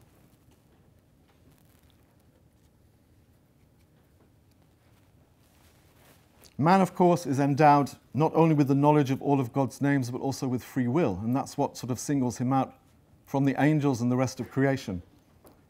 If man uses his knowledge of the names wisely and bows down to God of his own volition, he rises above the angels and fulfills his destiny as the jewel in the crown of creation.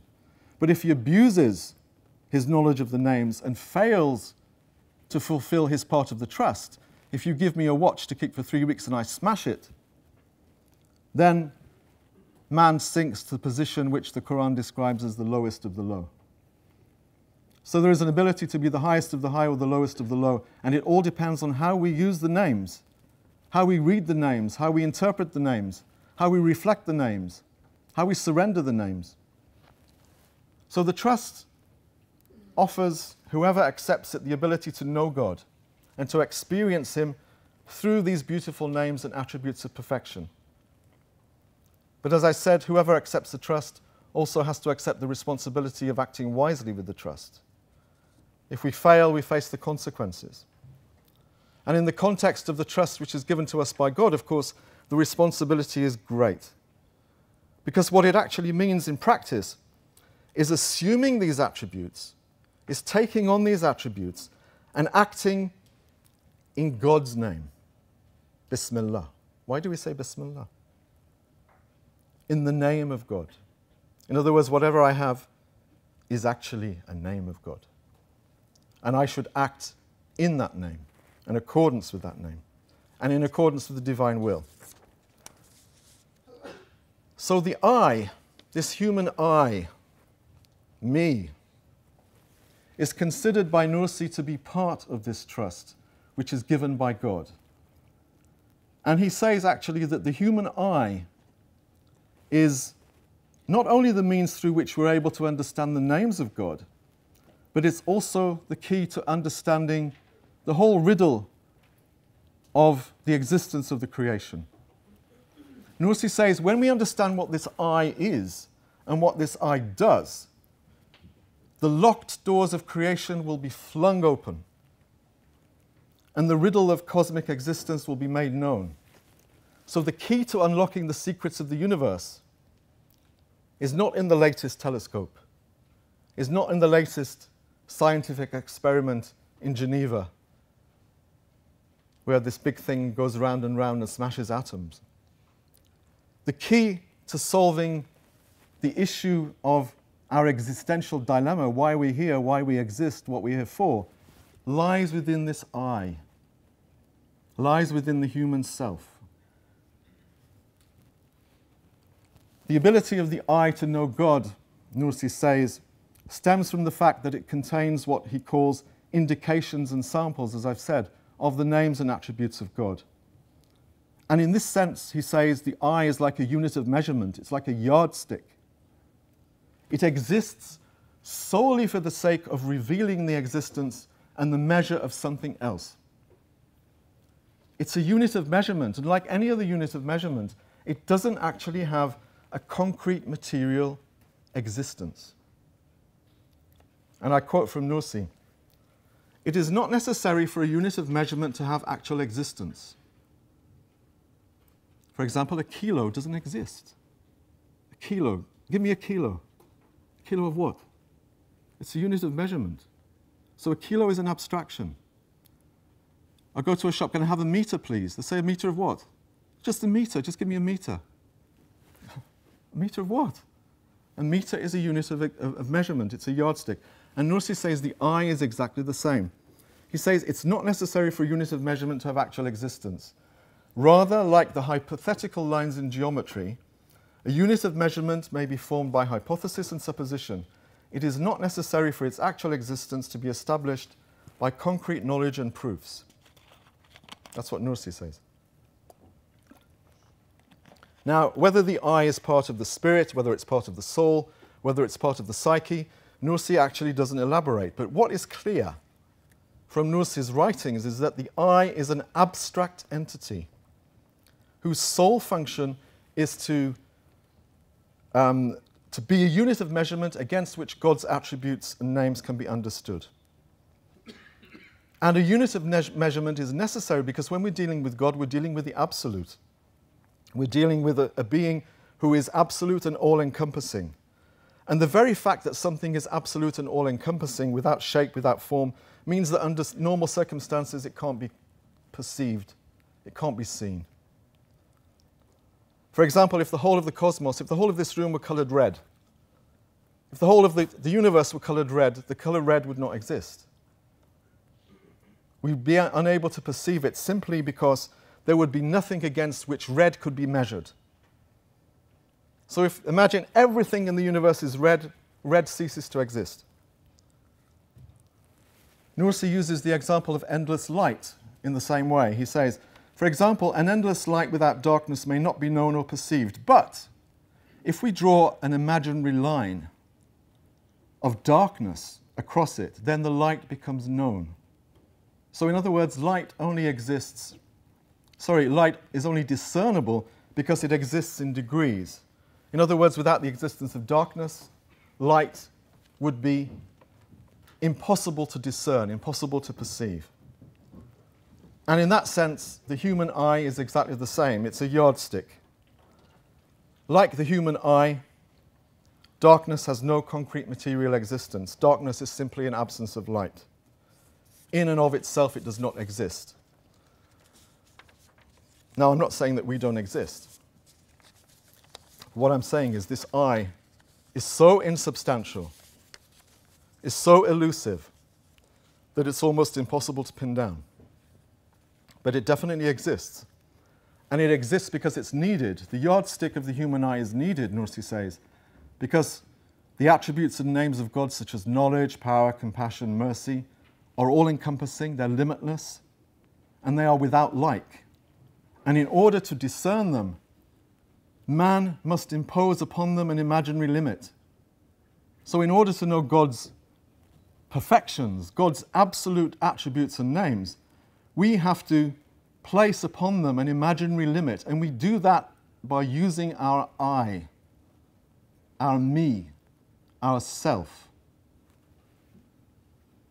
How the I does this, Nursi says, is perfectly simple. It imagines that it is the owner of its own self. That's the first step. That's the first thing that we do.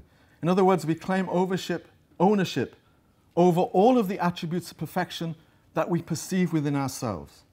So we look at our power, we look at our wisdom, we look at our knowledge, we look at our compassion, we look at our patience.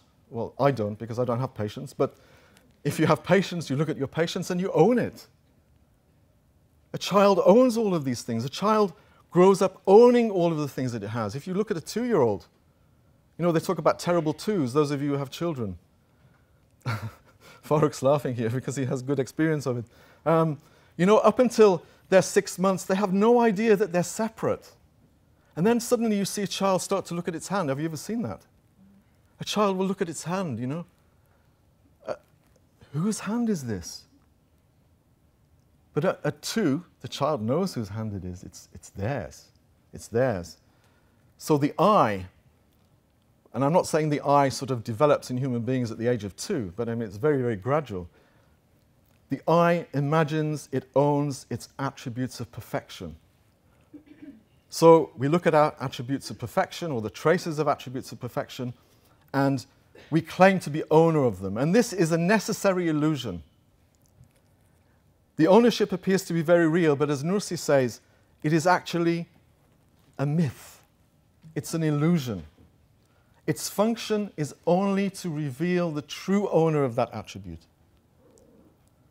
Again, I quote from Nursi.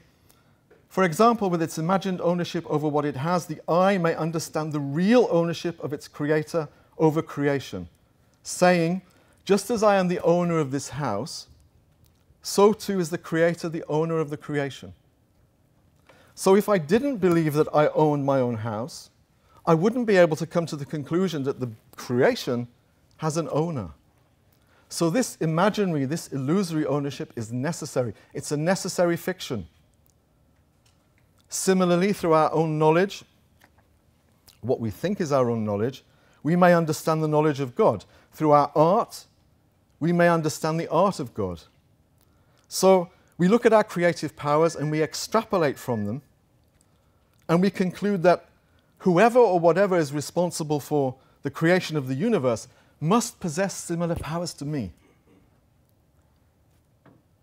If I build a house, or if I'm the builder of a house, there must be a builder of the creation. If I know what I'm doing when I do a particular act, the one who creates the whole of the universe must know what he or she or it is doing. So according to Nursi, the eye is nothing but a mirror-like unit of measurement. It's a tool through which we are able to discover the Creator. It has absolutely no meaning in and of itself, and it exists only to reveal the existence of the Absolute and the meaning of the Absolute. Now, the eye is a double-edged sword. And as Nursi points out, it's designed to lead to God. But if it's misunderstood, it takes man in completely the other direction. In other words, this necessary fiction means that in order to know God, we have to share the attributes. You have to say, yes, I have a little bit of power, but God has lots of power. I have a little bit of wisdom. God has lots of wisdom, obviously. I own my own house. I create my own house. I build my own house. God creates the whole universe. This sharing out of attributes, I've got this, God's got that, is necessary at the outset of a spiritual quest. In other words, those attributes of perfection which the eye is content to share conceptually between itself of God and God ultimately have to be handed back. They have to be surrendered to God. Because God's possession of these attributes has to be absolute. We can't have a little bit of power and God has a lot of power. Otherwise, God isn't absolute anymore. I can't say I have some knowledge and God has some knowledge. I can't share out God's attributes. You can't share out what is absolute. I have to come to the realization that if I have knowledge, it's a reflection. That if I have a nice gold Rolex watch, it's because someone's lent it to me for 3 weeks. It's not mine. It's a trust which has been given to me. But if we go the other way, and if we refuse to accept that these attributes are on loan, they are part of the trust, then there are huge difficulties. So the issue of ownership is key, because it's the metaphorical surrender of man's temporary and illusory ownership over his own attributes that underpins the notion of Islam or submission. Islam doesn't mean the institutional religion of Islam with a small I. It may do with a capital I.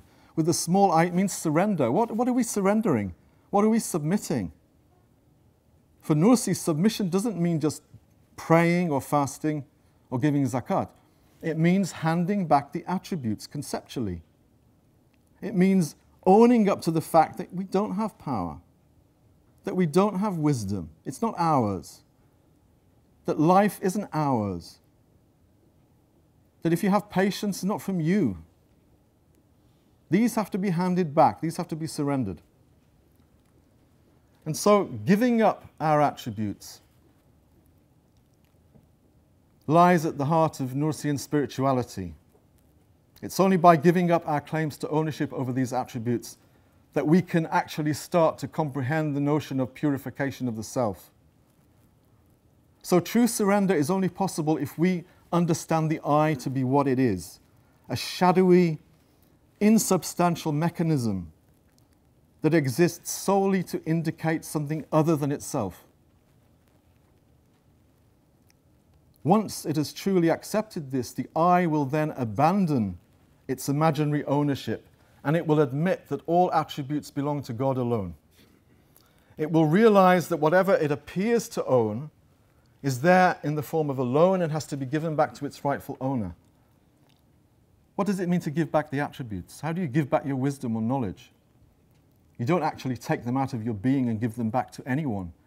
Giving them back means using them in the right way. It means if someone's given you a watch for 3 weeks, you don't smash it, you take care of it. You do what the owner asked you to do.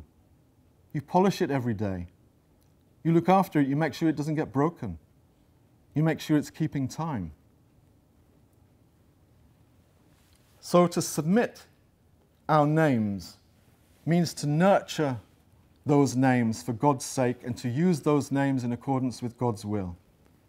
It means to attribute those names to Him at all times, under all circumstances, and not to appropriate them for ourselves, not to believe that we own them, and not to do what we want with them as we think fit, because they're not ours.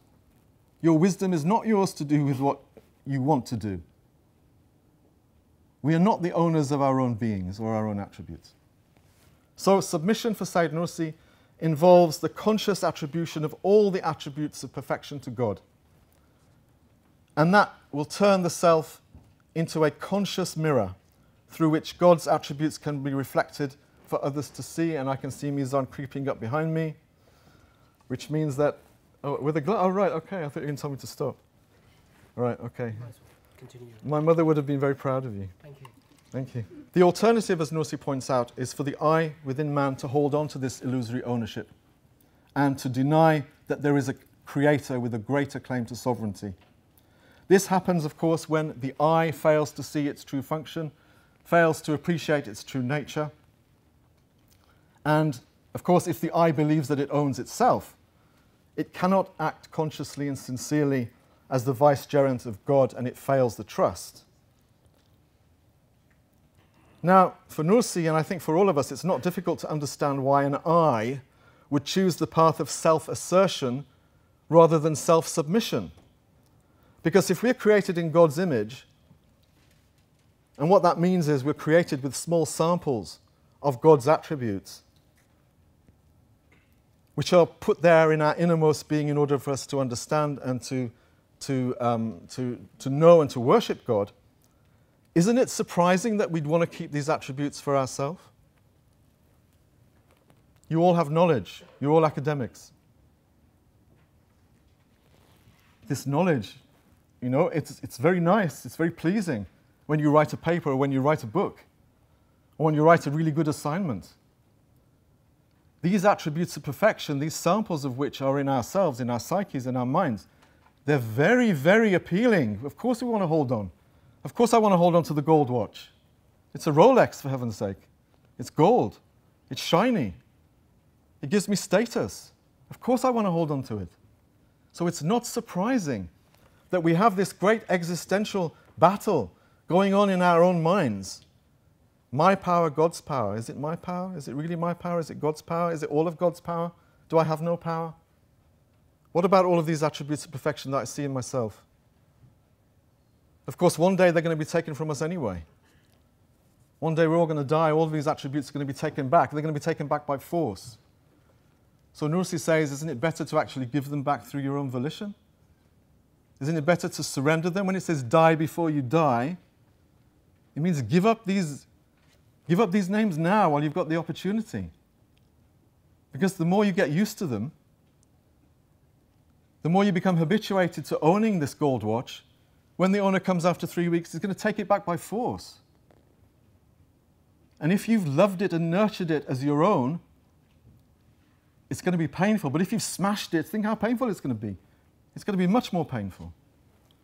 So die before you die means give back these names and attributes before they come and take them from you by force.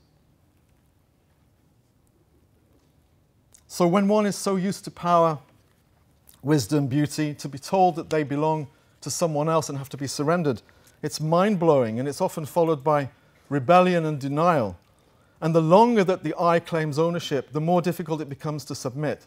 And eventually, of course, the I which doesn't submit becomes puffed up with pride. It becomes puffed up by its imaginary sovereignty until it transforms us into a creature that is propelled solely by considerations of self. That's why we become selfish. Selfish. Full of self. Full of these attributes which we believe belong to us. My power, my knowledge, my money, my wisdom, my patience, my compassion, my mercy. rather than using the I as a unit of measurement, we begin to actually measure all things by ourselves, against ourselves. We become the center of the universe.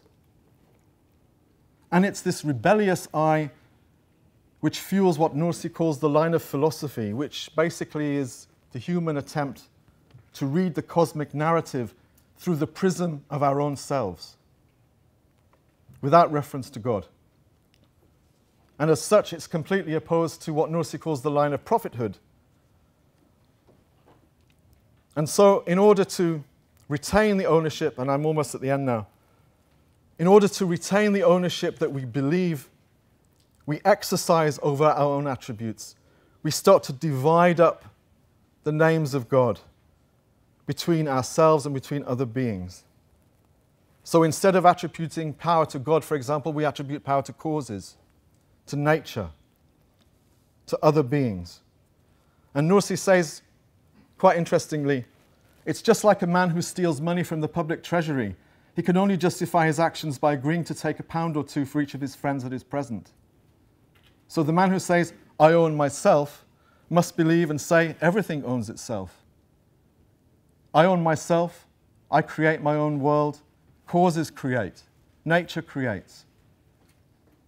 We have to admit that other things own their own selves so that we can admit or believe that we own our own selves. It's justification. It's like if I want a cake, I say, do you want a cake? Please have a cake. You take a cake, then I'm happy because I can take one. And then I don't have to feel guilty. So when the I has rejected the sovereignty of God, it claims the sovereignty for itself, and this is shirk. This is associationism. Shirk doesn't mean saying there is God and there is another idol and I will bow down before it. There are only two, me and God. You either bow down before God or you bow down before your own self. And you only bow down before your own self if you haven't understand what I is. So, Nursi's exposition of the human I basically outlines Quranic spiritual psychology of the human being. And I think it's key to the spiritual character of the Risale-I. But unfortunately, it's remained virtually unexplored. So the psychologists among you may like to read Nursi's treatise on the human I and work on it in the future. And I think I've gone over by quite a long way. Thank you very much. I'm just going to go straight on because I don't have as much time as I had this morning and I can't overrun. And if I finish without actually completing the paper, then I can send copies of the paper to anyone who wants them afterwards.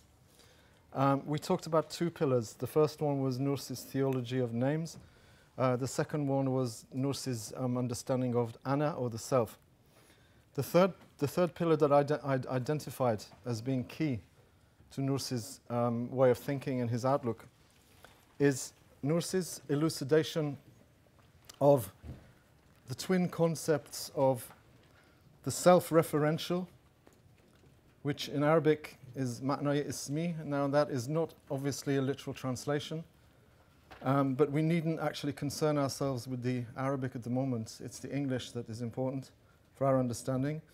The twin concepts of the self-referential and the other indicative, which is a translation of ma'naya harfi.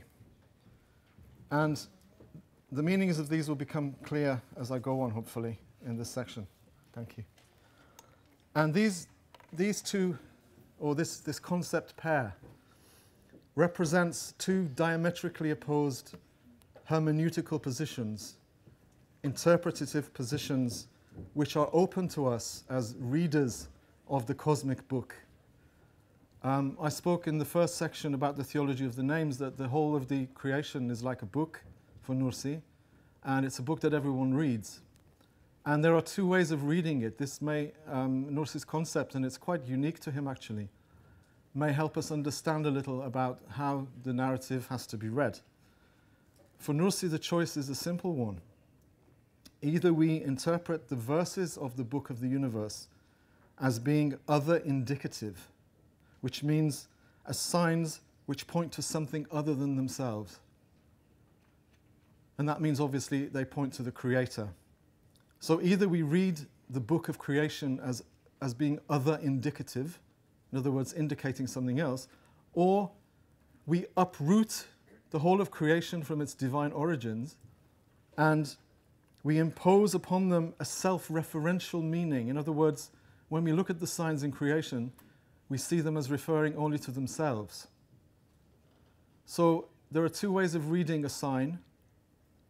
Either it refers only to itself, or it indicates something other than itself. And a good example of the ismi harfi polarity that Nursi uses comes when he juxtaposes the Quranic view of the cosmos with the view taken by natural philosophy or science. And I'll give a quotation from Nursi directly. He says, "The all-wise Quran regards beings, each of which is a meaningful letter, as bearing the meaning of another. That is, it looks at them on account of their maker. It says how beautifully they have been made, how exquisitely they point to their maker's beauty." So in other words, when you look at a flower or a tree, if you look at it in an other indicative way, you look at the flower or the tree as a manifestation of God. In other words, it's something which points to something other than itself. And then he goes on, he says, "But the philosophy they call natural philosophy or science involves itself with the decorations of the letters of beings and their relationship, and has become bewildered. It has confused the way of reality." In other words, the line of philosophy or the line of atheistic or materialistic science sees things only as pointing to their own selves. So for a botanist, for example, who is an unbeliever, a tree is made up of wood, of leaves, of flowers. It gives fruit. It provides a home for birds. And that's the only meaning it really has. Whereas for someone who looks at it in an other indicative way, the tree is basically showing us that whoever created the tree has compassion, has mercy, has justice, has order, has wisdom, and therefore the tree is actually pointing to something other than itself. So for Nursi, interpreting the cosmos as self-referential is a result of the I that we talked about before the break, somehow not finding God. It's the I which hasn't actually realized that the attributes it has are not its own. And therefore, just as it attributes its own names and attributes to itself, it does exactly the same for all other beings in the creation. It sees everything as referring to itself and itself alone. In contradistinction to this, an interpretation of the cosmos that is mediated by revelation and by belief sees all things as being other indicative. In other words, it sees things as being signs.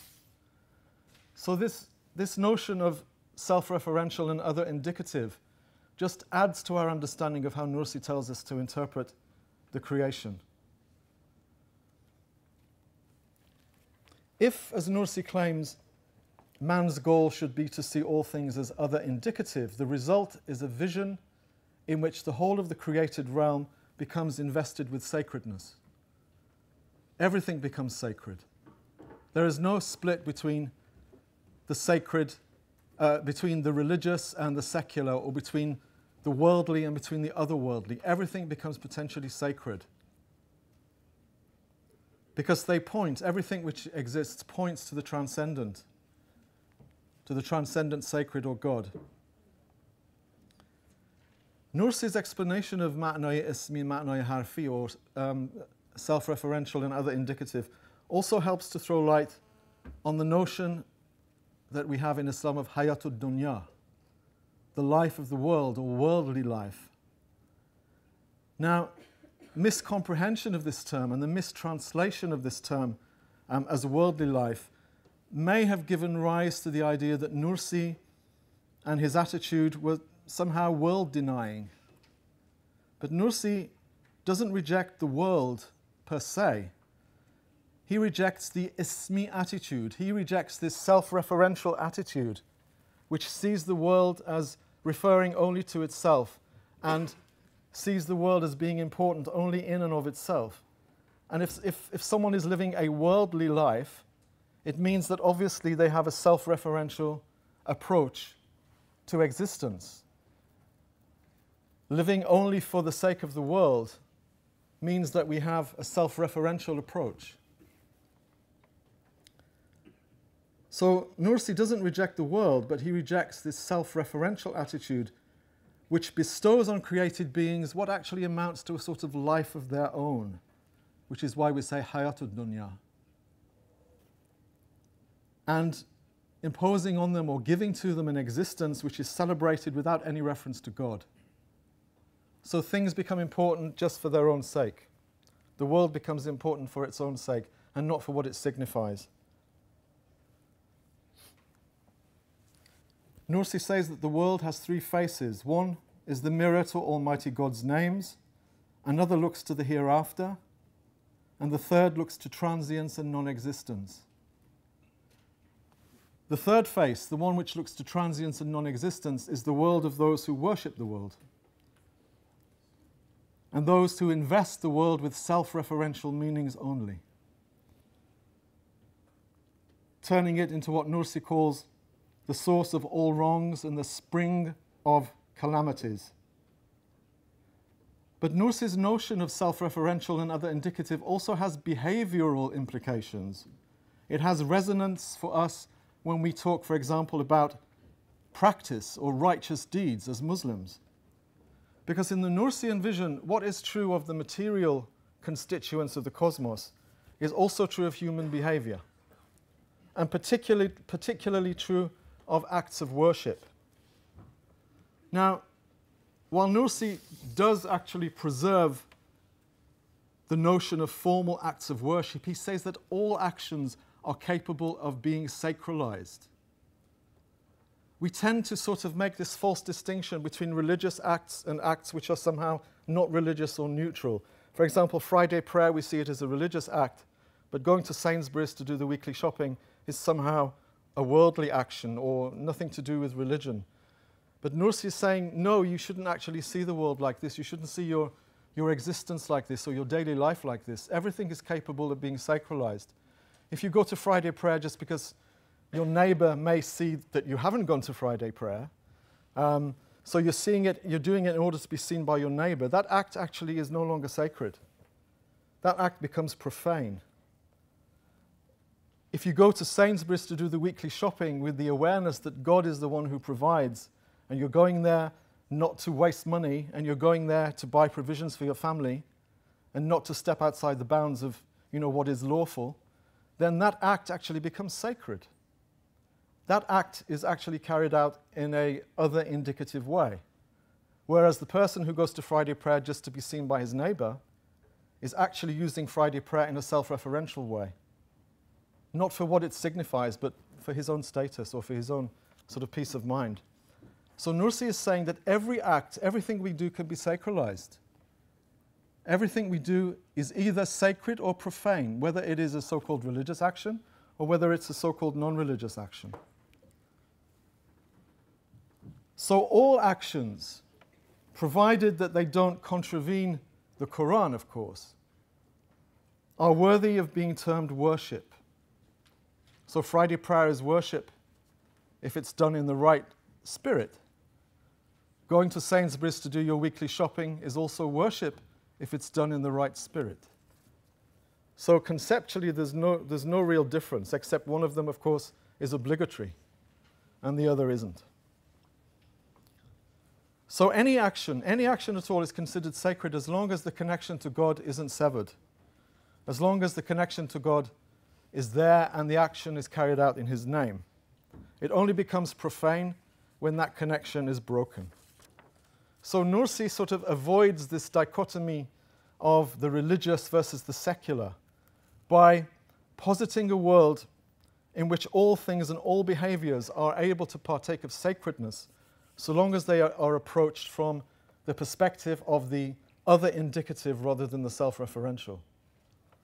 And I think that is one of the key things in the Risale-I, because you can see all the way through his 6,000 pages of Quranic commentary, these concepts, the theology of the names, ana, the I, the self-referential, the other indicative, these run through all of his works like threads.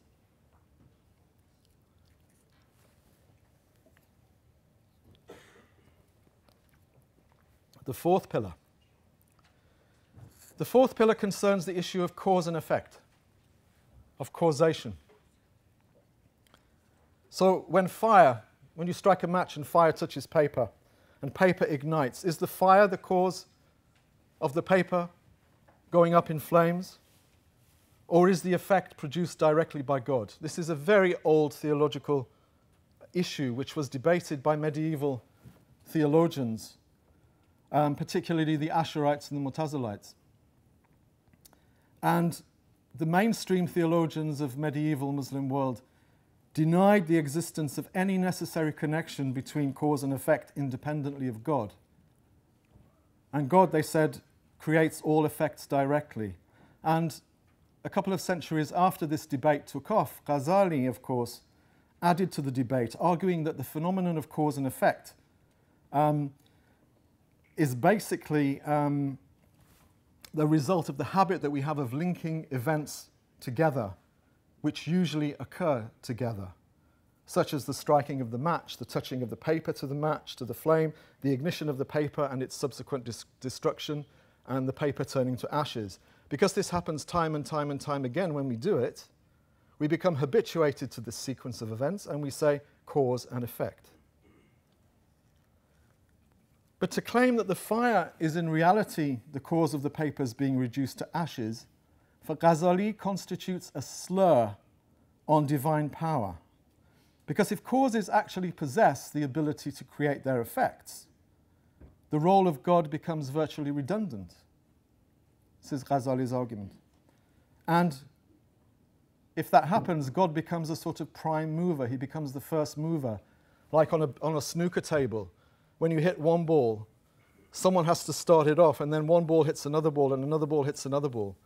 The notion of the prime mover, which of course goes back to Greek philosophy, is rejected by the medieval Muslim theologians, but not the philosophers, strangely enough. And the early medieval theologians were moved to reject causation because they felt that God's power was undermined by it. Nursi was also moved to reject the notion of causation and of any necessary connection between cause and effect for similar reasons. But by Nursi's time, of course, the goalposts had changed. They'd been moved. While Ghazali and the medieval theologians had the philosophers as their main intellectual opponents, Nursi had a different set of opponents ranged against him. Because, of course, we know that Nursi's era was the era of scientific materialism, which was arguably founded on the premise that causation is real and that causes actually do produce effects. Nursi's most impressive teachings on the subject come in a short treatise he wrote called the Treatise on Nature. And in this work, he tries to refute a series of propositions which he says are commonly used by believers, but which imply unbelief. These propositions include, number one, the belief that causes create. Number two, the assertion that things form themselves.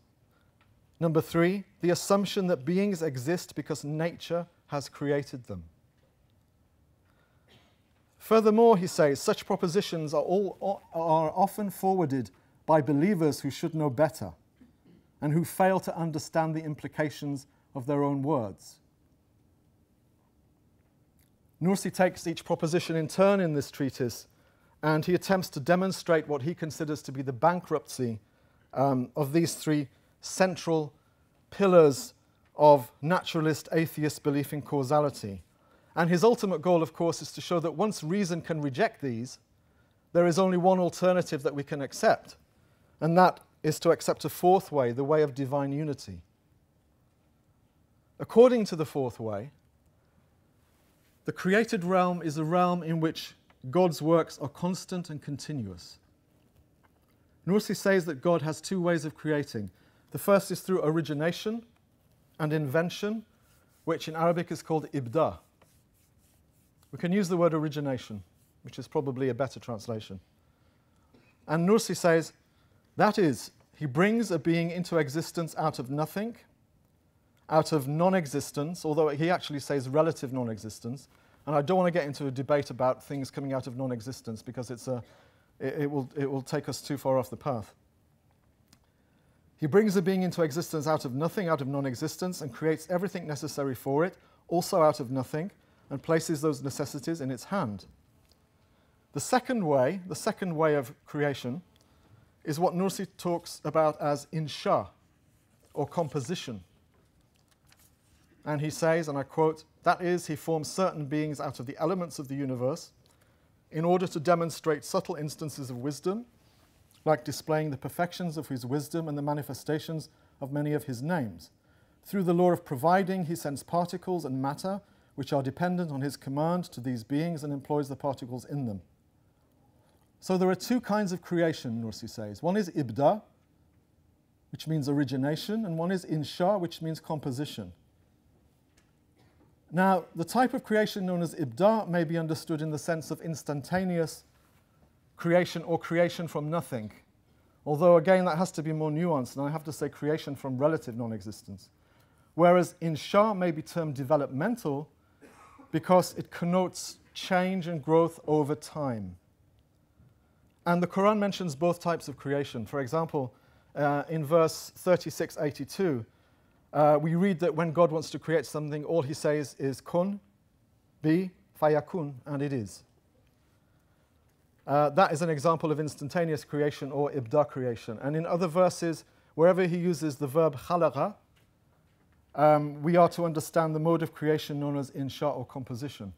So Nursi is talking about two different kinds of creation here. But they're not mutually exclusive. In Nursi's scheme, they work together.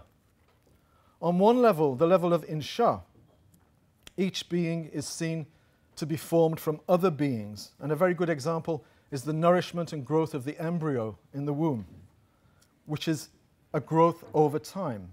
It's developmental. And it's one thing that is being formed out of another, and this formation is constant and continuous until the baby is born.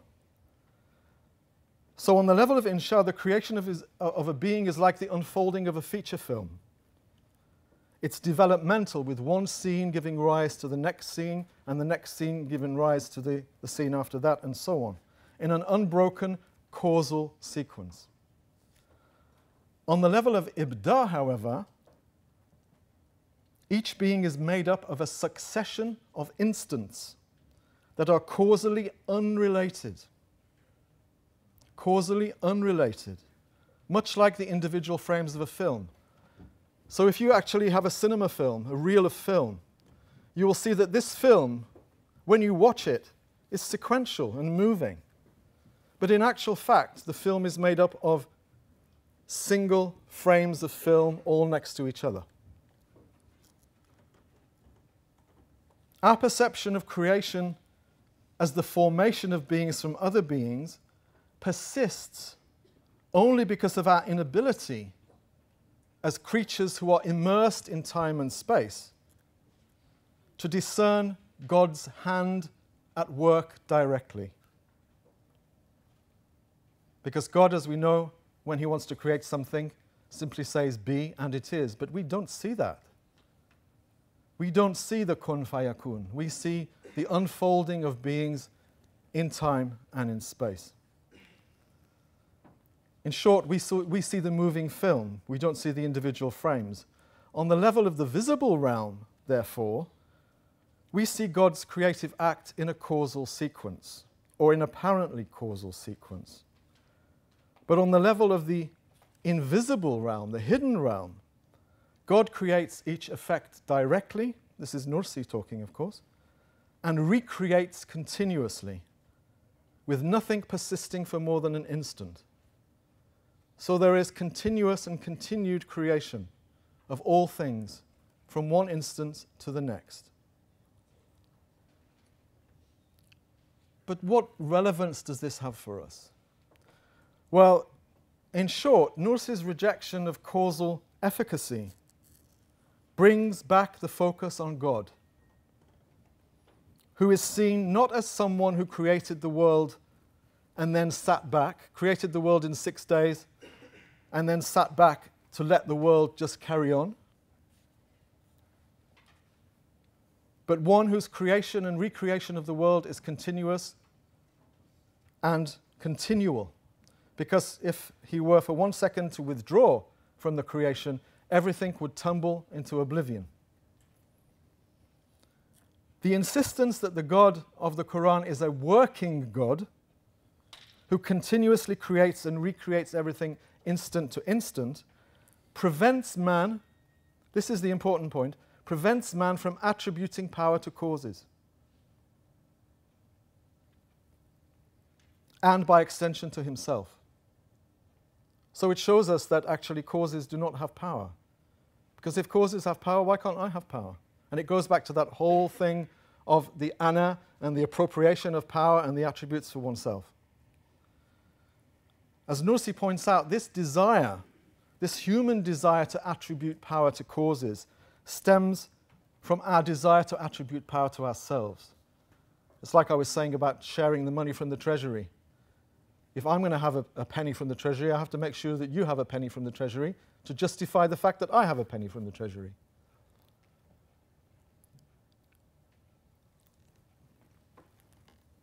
Man can only claim ownership over himself if he agrees also that causes create their own effects. This is why Nursi emphasizes a lot on the notion of causation and the fact that it is only apparent. So the rejection of any necessary causal relationship between beings, which of course is implied by the notion of continuous creation, is a rejection of the notion of human ownership of personal acts and attributes. So continuous creation, God's continuous creation of beings, strips us of any claim that we have to godhood. And it returns the true ownership of all the attributes of perfection to their rightful owner.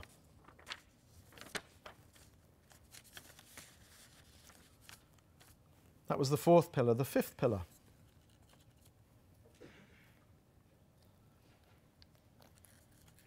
The fifth pillar is Nursi's emphasis on the essential difference between belief and submission. Between belief, iman, and submission, Islam. And on also their interdependence as a means of salvation.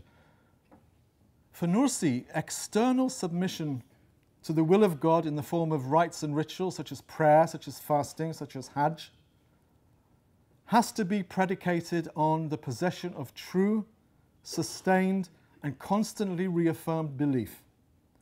Without belief, he says, practice is of little value.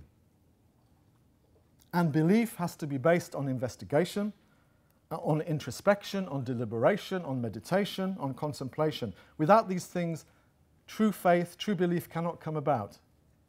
And without belief, submission is of little value. For Nursi, of course, belief is subject to increase and decrease. It can never be static. And I quote again from Nursi, "Since man himself and the world in which he lives are being continuously renewed, he needs constantly to renew his belief. For in reality, each individual human being consists of many individuals. In other words, you're never the same person twice. The person you are today is not the person you're going to be tomorrow. On a physical level, even your cells are changing all the time. Your attitudes are changing all the time. Your context is changing all the time. Your geographical place is changing all the time. Everything is changing. So we are not one person, we are a succession of persons. And therefore we need to renew our belief all the time, he says. Nursi actually says, it's very interesting, he may be considered, a human being may be considered as a different individual to the number of years of his life, or rather to the number of days or even hours of his life. So hour to hour we're changing. Hour to hour the world around us is changing. Hour to hour that book, that cosmic book, is changing. So it requires us to read it constantly, to understand it constantly. It's not a one-off read. It's not a book you can read once and put down. The cosmic book is changing all the time. Nursi says, 4. Since a single individual is subject to time, he is like a model, and each passing day clothes him in the form of another individual. Belief, of course, should lead to submission. Iman should lead to Islam, if we're understanding belief as Iman and Islam as submission. But of course, not every believer in God will necessarily submit to God's will. And Nursi describes such individuals as non-submitting believers, or those who actually sort of affirm the fundamentals of belief, such as divine unity, prophethood, the hereafter, but who fall short of implementing the pillars of Islam. For example, someone will say, well, yes, I believe that there is only one God, and I believe in the Prophet, and I believe in the last day, but they may not pray, they may not fast, they may not go to Hajj, they may not carry out the external practices of Islam. On the other hand, he says, not everyone who claims to practice Islam is necessarily a believer. So now the shoe is on the other foot. And the Quran actually tells us about the possibility of external submission without belief,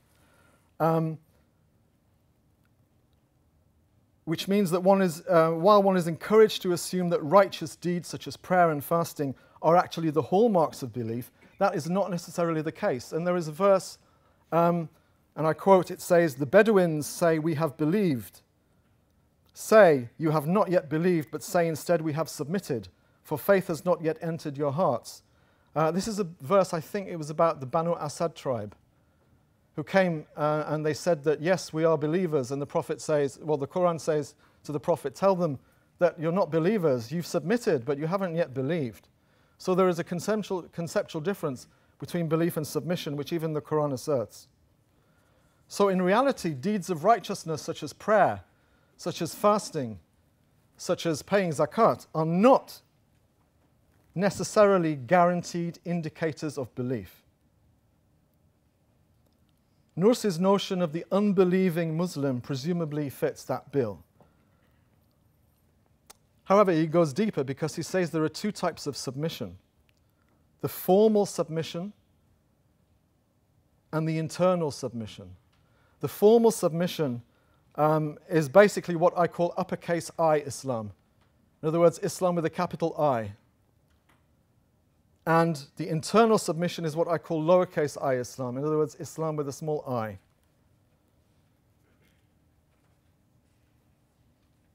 And that, of course, gives us the possibility that some Muslims are not actually Muslim. Some Muslims with a capital M are not actually Muslims with a small m.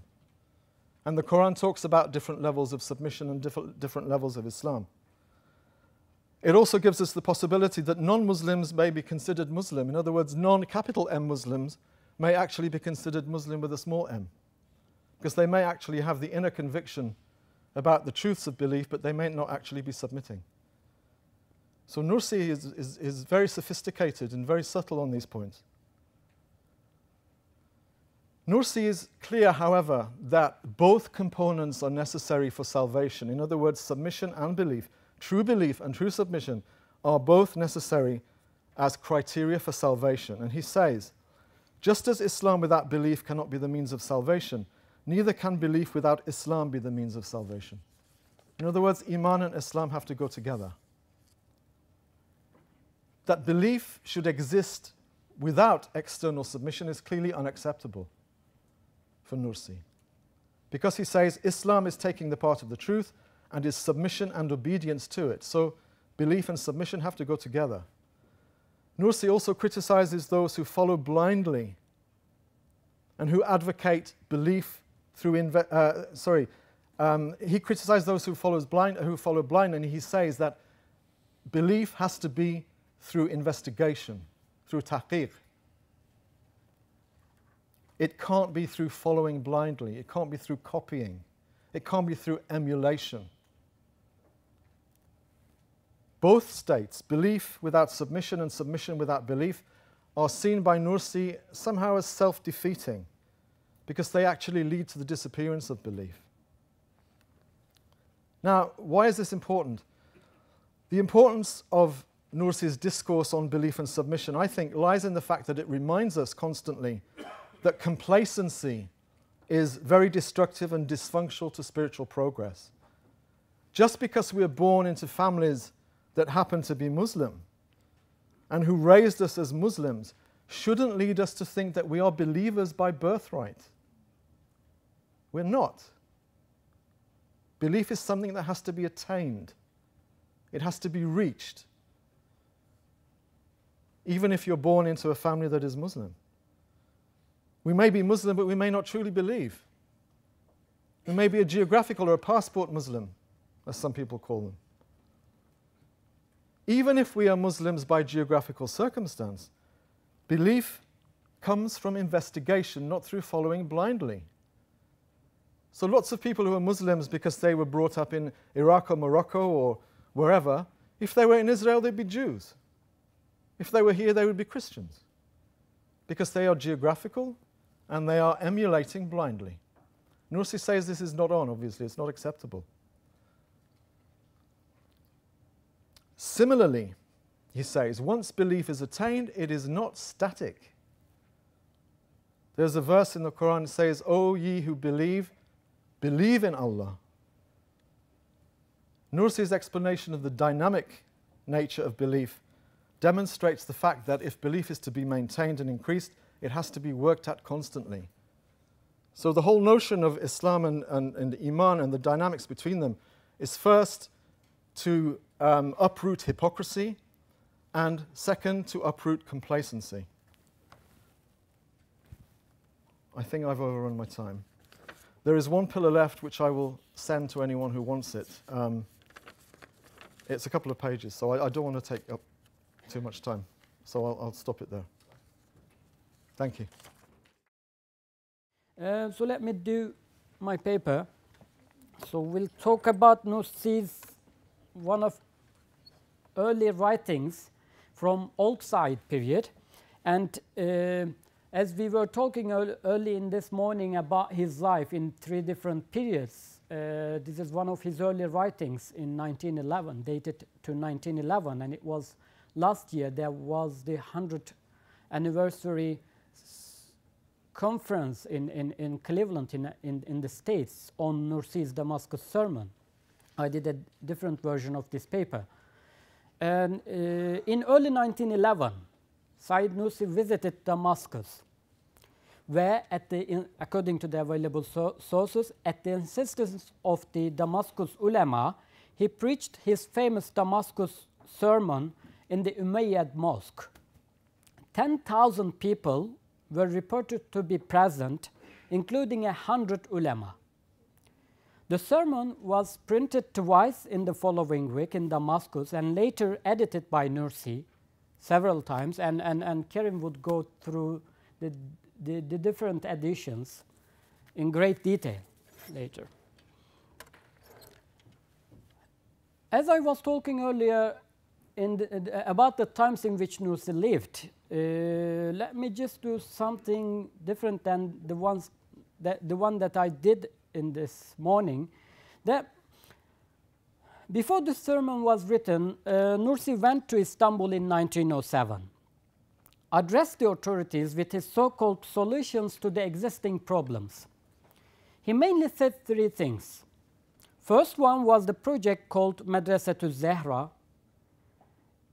but not only one university project, which will give birth to many universities, and according to one source that I've come across with, that Zahra is the plural of Azhar.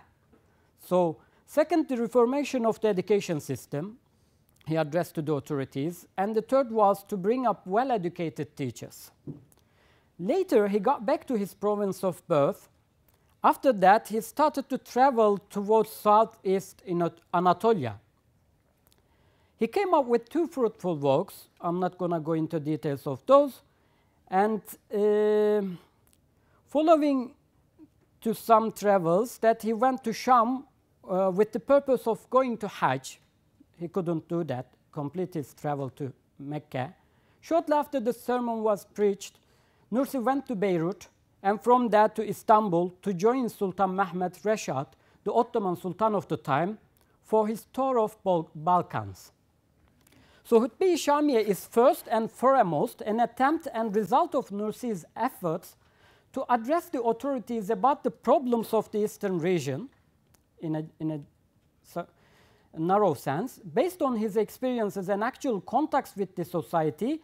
More generally, it was a message to Islamic world. And the reason why I say that is this sermon was one of Nursi's earlier works. For those, now I think you have a general idea about that. Not familiar with Nursi'S work, the historical line that separates the first period from the second also marks the differences, both theoretical and practical, between the old side and the new side. In the first period, he expended much mental effort and was actively involved in all the questions related to the Islamic world, especially those concerning the Ottoman lands.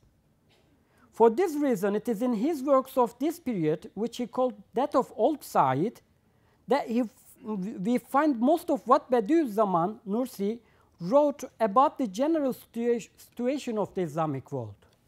So that's why I chose this work to go through. So this sermon was among the works, among these works, numbered to 6 or 7. Once again, the historical background. The sermon was first delivered in the early years of 20th century. Let's have a look at the beginning of the 20th century in general. Just before the birth of the Turkish Republic, 2 disastrous world wars, the rise of communism and Soviet Union, and etc. At the height of European colonial expansion in the 19th century, most of the Islamic world was under colonial rule, with the exception of a few regions I mentioned this morning. At the time Nursi delivered his sermon, the world map was about to be redrawn. It was such disastrous times for Muslims, not only politically and geopolitically, also economically and intellectually. The West, in short, was superior. It still is, in a way.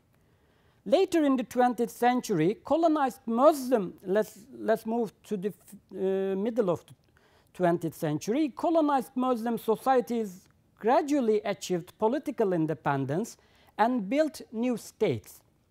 After a century, we find equally dramatic changes in geopolitical conditions as in the times of the sermon. With so many geopolitical changes taking place, I only would like to mention that most recently in the Near East and North Africa, a series of protests, uprisings and revolutions, so-called the Arab Spring, brought about the overthrow of Tunisian, Egyptian and Libyan governments. So, going back to the subject in hand, Nursi's Damascus sermon. This is something that fascinates me. This sermon is delivered in an arguably classical way. After beginning by praising God and thanking, the first thing that I find it very interesting is the way that he starts to the sermon. He was most certainly well prepared. He uses all effective communication tools to make his message reach to the audience. Everyone, including all the scholars present. It is not the language of might and power. It is rather a language of brotherhood and consultation. He uses a language that, in a way, conciliatory. It is open to dialogue. He doesn't suppose himself as mentor and a guide. He rather puts himself in a position of a student. We see this kind of language of brotherhood, developing in his later writings, and the best example of this, those familiar with his works, of this is his treatises on sincerity and brotherhood. That may explain why many people still find different things addressed to their needs in his writings. So political and economical disasters in Muslim world brought about the psychological destruction that also resulted in intellectual calamity.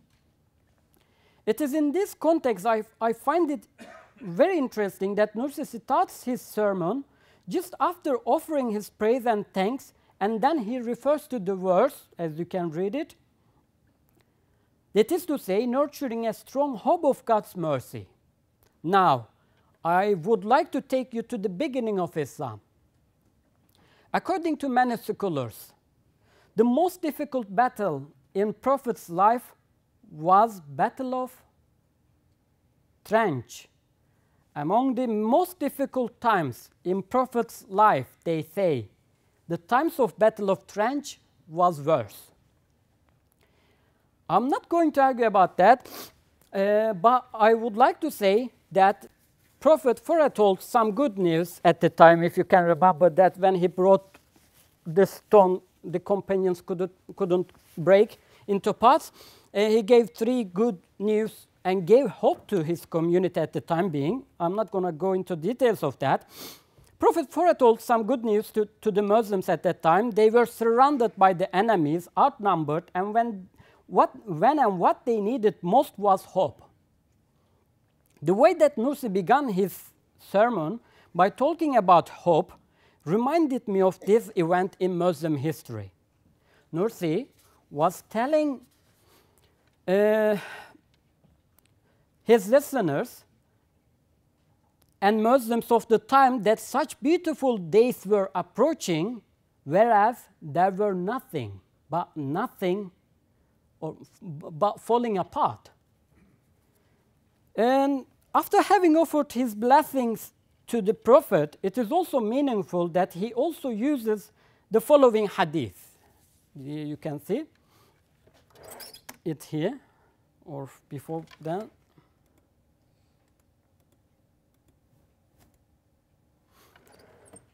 Right. So I find that also very meaningful for the reason it was the primary and foremost important job of all the prophets that they came to perfect morality. Nursi was undertaking this prophetic mission by that. Later, we see he also develops on this issue in the Risale-I or in different parts of his writings. Referring back to the hadith he used, he was undertaking this prophetic mission of bringing up of good morals.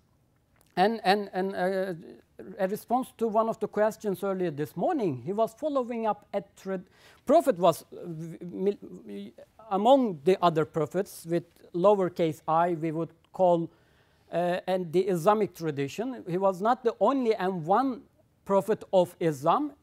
Islam with lowercase I, as Colin gave great details, started with the first man and first prophet Adam, and continued and completed in the perfect sense with Prophet Muhammad.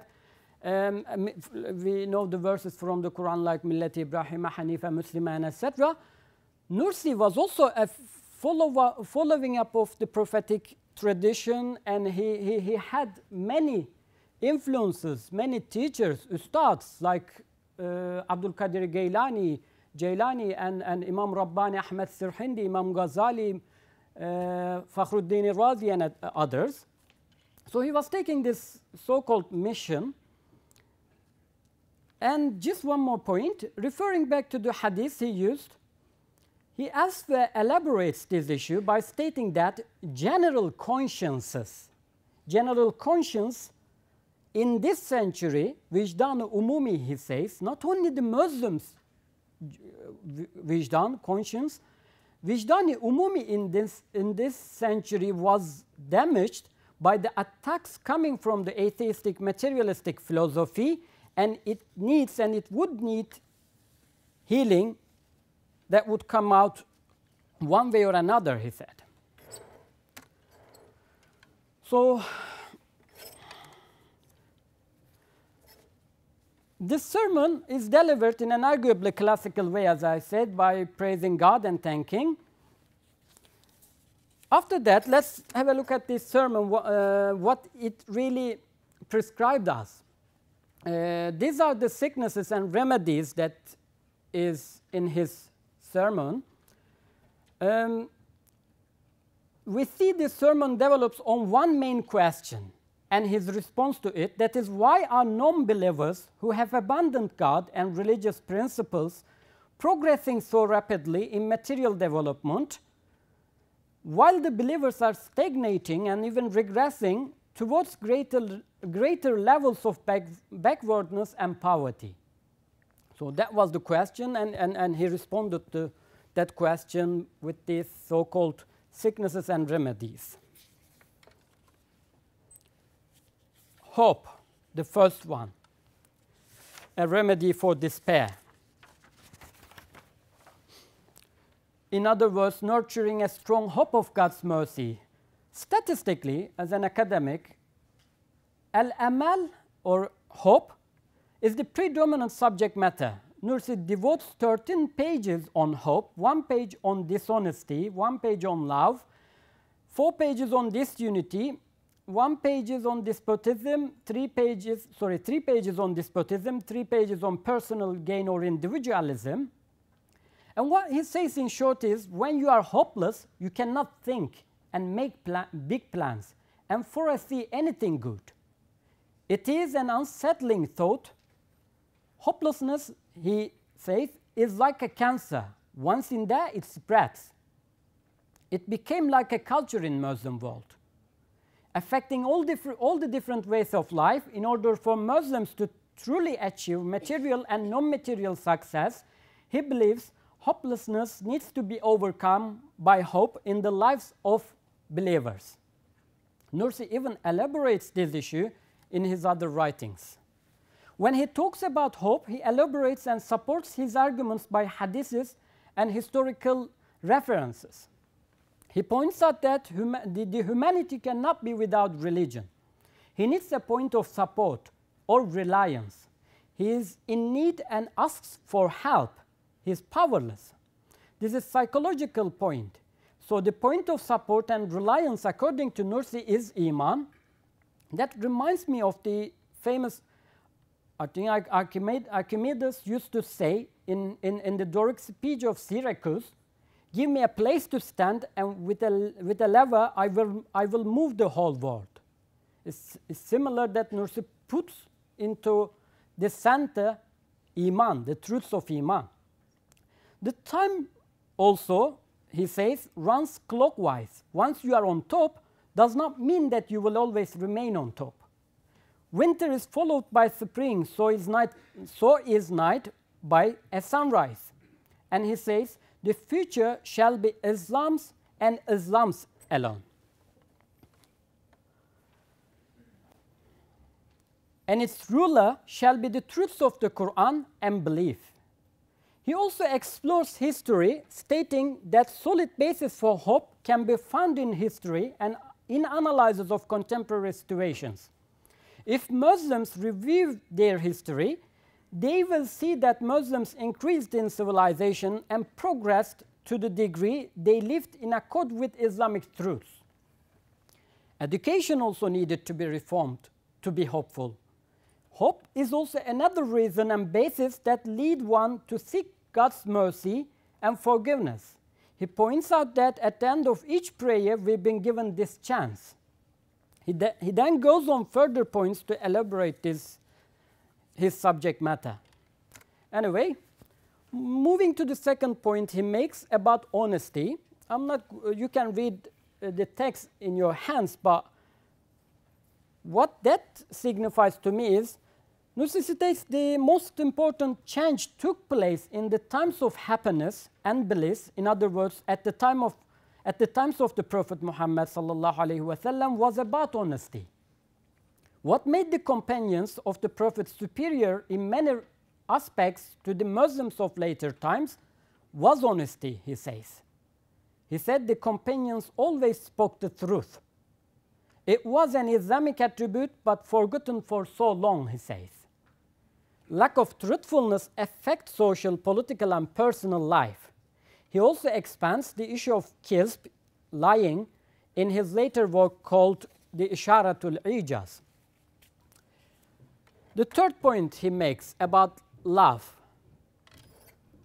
While you read the quotes or the points in the slide, according to Nursi, the days for hatred and hostility are numbered. The 2 world wars have shown how damaging and ugly that thing is. We see similar emphasis put on love by the Sufi masters like Mevlana Jalaluddin Rumi and Yunus Emre from Turkey, and the latter one once said, we should love the creation for the sake of its creator. So Islamic unity or brotherhood, it is important to point out, and believe me, there are many mistakes done in this case, even among the Nur Jews, Nur society, I would say. It is important to point out that Nursi was not a Turkish, he was originally a Kurdish, or a Kurdish nationalist, so was he not pro-Muslim nationalist? In other words, Müslümancı. Neither of them. The emphasis rather moves to the truths of belief and Islam, as Colin, in just a couple of minutes ago in the previous talk, gave great details about that to a certain extent. The truths of Islam and belief will dominate the future, he says. So his emphasis rather moves to the truths of belief and Islam with lowercase I than Muslimness with capital M. We see this subject standing out in his later works, but at this moment I can't really go through the dichotomy between lowercase I and capital I case Islam. Colin has already gone through that, and Iman differences. They have common areas and differences as well, but I'll leave that to another maybe lecture, because it really is a fascinating thing that needs to be separately addressed. Okay, moving to the next one.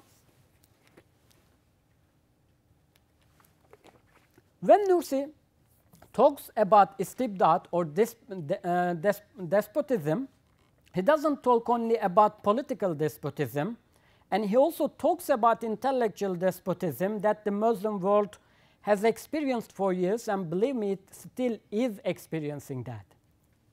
You can't talk to some learned people.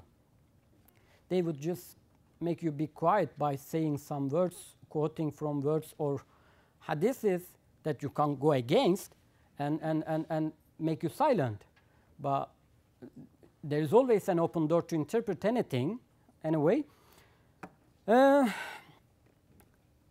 his book called Munazarat and other Risale-Is, the treatises he's written for constitutionalism and true democracy, he likens the government to a doctor, to be a doctor. And government should examine the society and come up with the best treatment that suits to the society, he says. So I'll suffice with that for the time being about freedom, democracy, and consultation for his remedy against despotism. And move to the next one, consultation. To talk about the importance of the mashwarat or consultation in Islam, we need to go back to the times of the Prophet and see the verse just revealed after the Battle of Uhud, as you can remember, telling Prophet to carry on mashwarat. Let's for a while just think about that case and think what happened. Prophet wanted to remain in the city, if you can remember, and defend, but consulted with the companions and went out to meet the enemies. On their return, everybody expected a verse ordering them to obey Prophet in any case without questioning. That was the expectation of the Muslims at the time, but a verse revealed instead ordering Prophet to carry on consulting. So that was so important for Muslims, but we stopped doing that. We don't do consultation much now.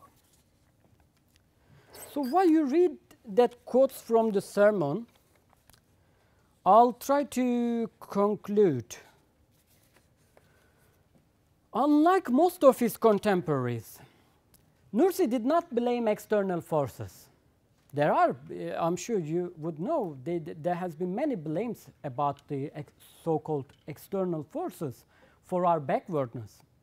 Muslims themselves had a great share in the situation of political, economic, and social backwardness. The eradication of their historical identity afflicted the minds of Muslims who did not even realize the change taking place within themselves. This was in a self-criticism. As a result of the alienation of Islamic values in society, Muslims did not even realize what they had lost. Nursi attached great importance to his diagnosis of Islamic society as immoral, as a precondition for Islamic resurgence. According to Nursi, the disease which afflicted the very heart of the nation was its laxity in religion, tembellik.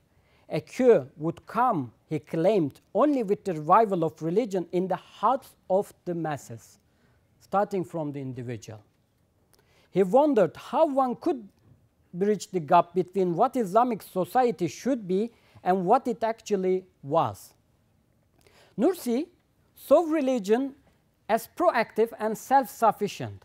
By means of it, people can safeguard their mortal and eternal lives.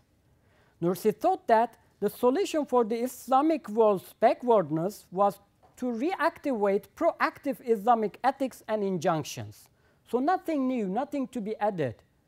It was a perfect religion. It was perfected by Prophet Muhammad. Just to say it again was to reactivate proactive Islamic ethics and injunctions.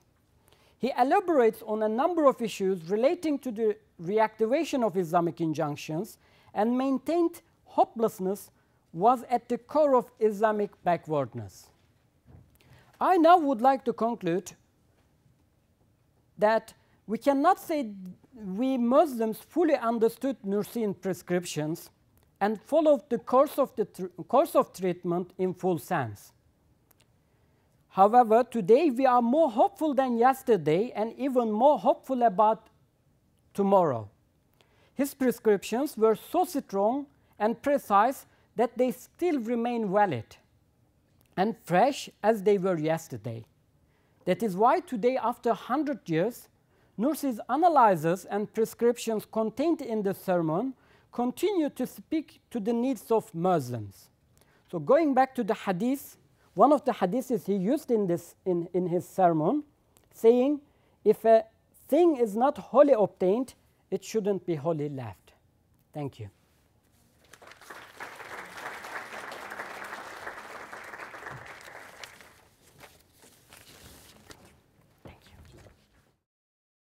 I will need all of you to take, most of you actually have it in front of you, but take the Damascus sermon in your folders, and I will ask you to follow me through the text. I will just try to show you a few differences between the original Arabic text of the Damascus sermon and its later Turkish translation made by Said Nursi himself. First of all, know that Damascus sermon is not only one or two.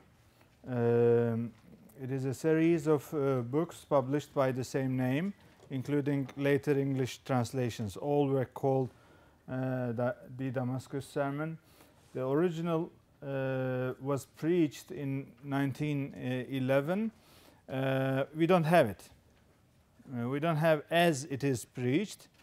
We have it only as it is published a year later in Istanbul. We have records inside Nursi's biography that it was actually published in Damascus also after, within the 2 weeks following the preaching of the Damascus sermon, but we don't have those copies either. The only Arabic copy we do have is from 1912 and 1922. So we do have two Arabic copies.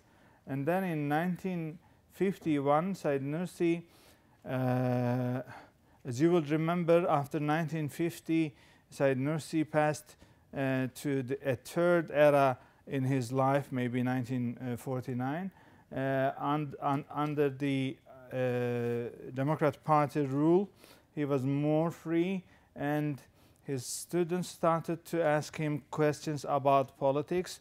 Of course, he was not following politics for the last 40 years or so, so he turned back to his original publications, and one of those is the Damascus sermon. These are not my speculations. He says that he turned back to his original publications, and he says that the reason why he republished Damascus sermon in 1951 in Turkish with lots of additions to the original text is because he didn't follow world politics, so he needed to turn back to original information he had.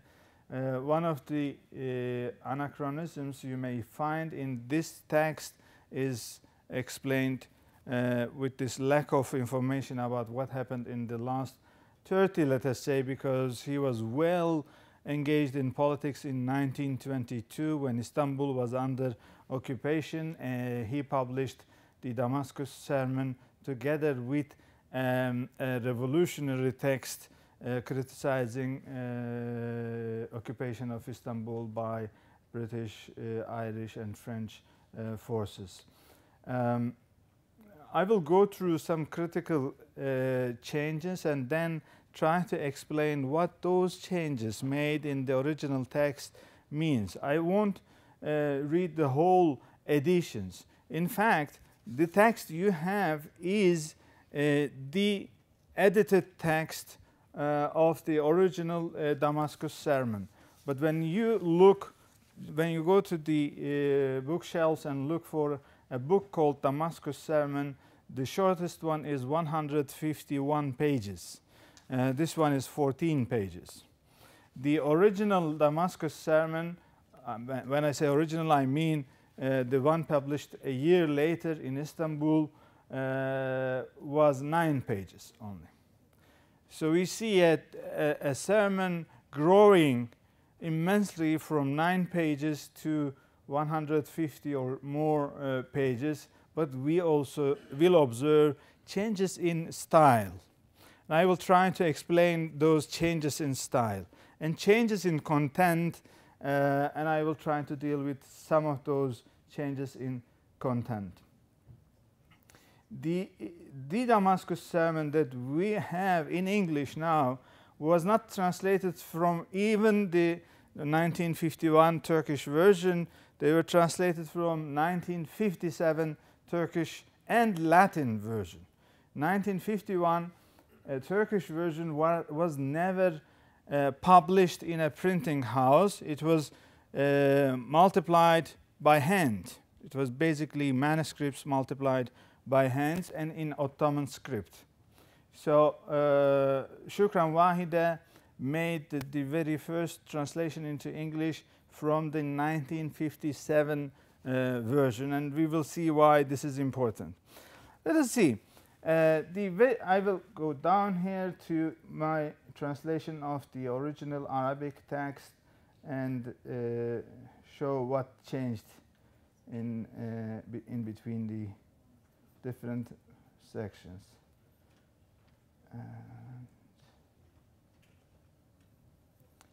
I passed to using a MacBook, and I'm only a child. I can say to use Nursi'S words, I'm like a child learning his lesson and then asking his father, is it good? Did I do it well or not? Now, at the very beginning of the Damascus sermon, the opening lines, you see it starts with, we too offer the praise and thanks, and it continues. This was traditional of first offering thanks and praise to God, and then salawat to the Prophet. But the text in 1912 edition was only this: all praises be to Allah, who said, do not despair of God's mercy.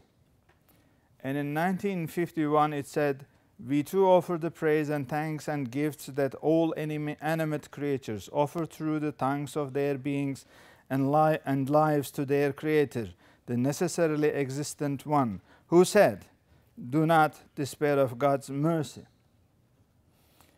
In 1951, Said Nursi asked his brother Abdul Majid Nursi to make an Arabic translation, back to Arabic actually, from his Turkish translation. And Abdul Majid Nursi's Arabic translation is even more elaborate. It goes further explanation. this is not just simple addition. This teaches us the change in teaching strategies of Said Nursi. I will give the name of the change between 1911 and 1951 as a move from poetics to what I will call prosaics, meaning daily language.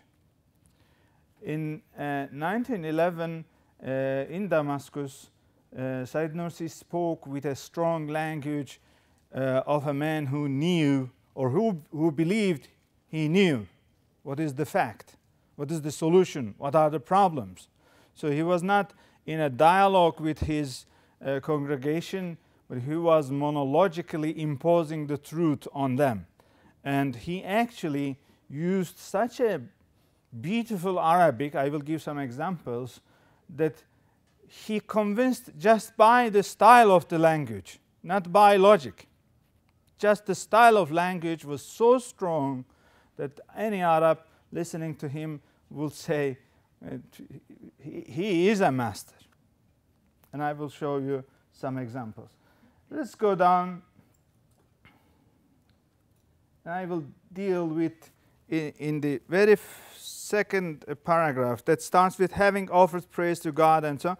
The original paragraph is shorter, much shorter. I will ask your attention to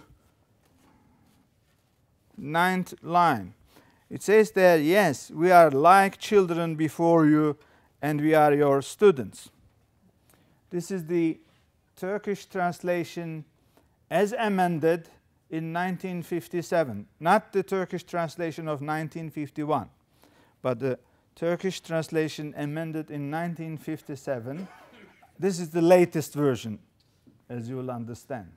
In 1911, the line read, yes, we Kurds are like children before you, and you are our masters. Under the Ottoman millet system, there were no problem to refer to the Kurds as a nation. And Said Nursi freely spoke about his own ethnicity.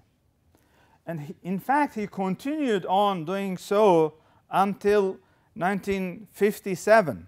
Even his first Turkish translation into in 1951 used the same phrase, and he said, we Kurds, but by the half of the 1950s, Turkey started to realize its own Kurdish issue. I won't call it a problem because it was a problem of the regime. It was not a problem of the Kurds. But the country started to realize its Kurdish issue, and many ultra-nationalists, Turkish ultra-nationalists, managed to enter into politics together with the Democrat Party. Multi-party democracy brought in Turkey ultra-nationalism also, which didn't exist in the early Republican era. So in 1957, Said Nursi realized that referring to himself as Kurd or to Kurds as an ethnical entity would be dangerous for his writings, for his cause. So he took out that phrase and he said, yes, we are like children before you. Well, in fact, in 1951 translation, let me give you 1951 version. It said, yes, we Kurds are like children before you, and we are your students. It is exactly like this one, but it had an extra addition. Similar to this one again, you are our masters and the masters of the other Muslim nations, as we read here. So it was added in 1951. In 1957, it read, yes, we are like children before you, and we are your students. You are our masters and the masters of other Muslim nations. Now I will move to, unfortunately there are no page numbers in these extracts from the, we will jump the second page altogether. We will go to the ending lines of the second word.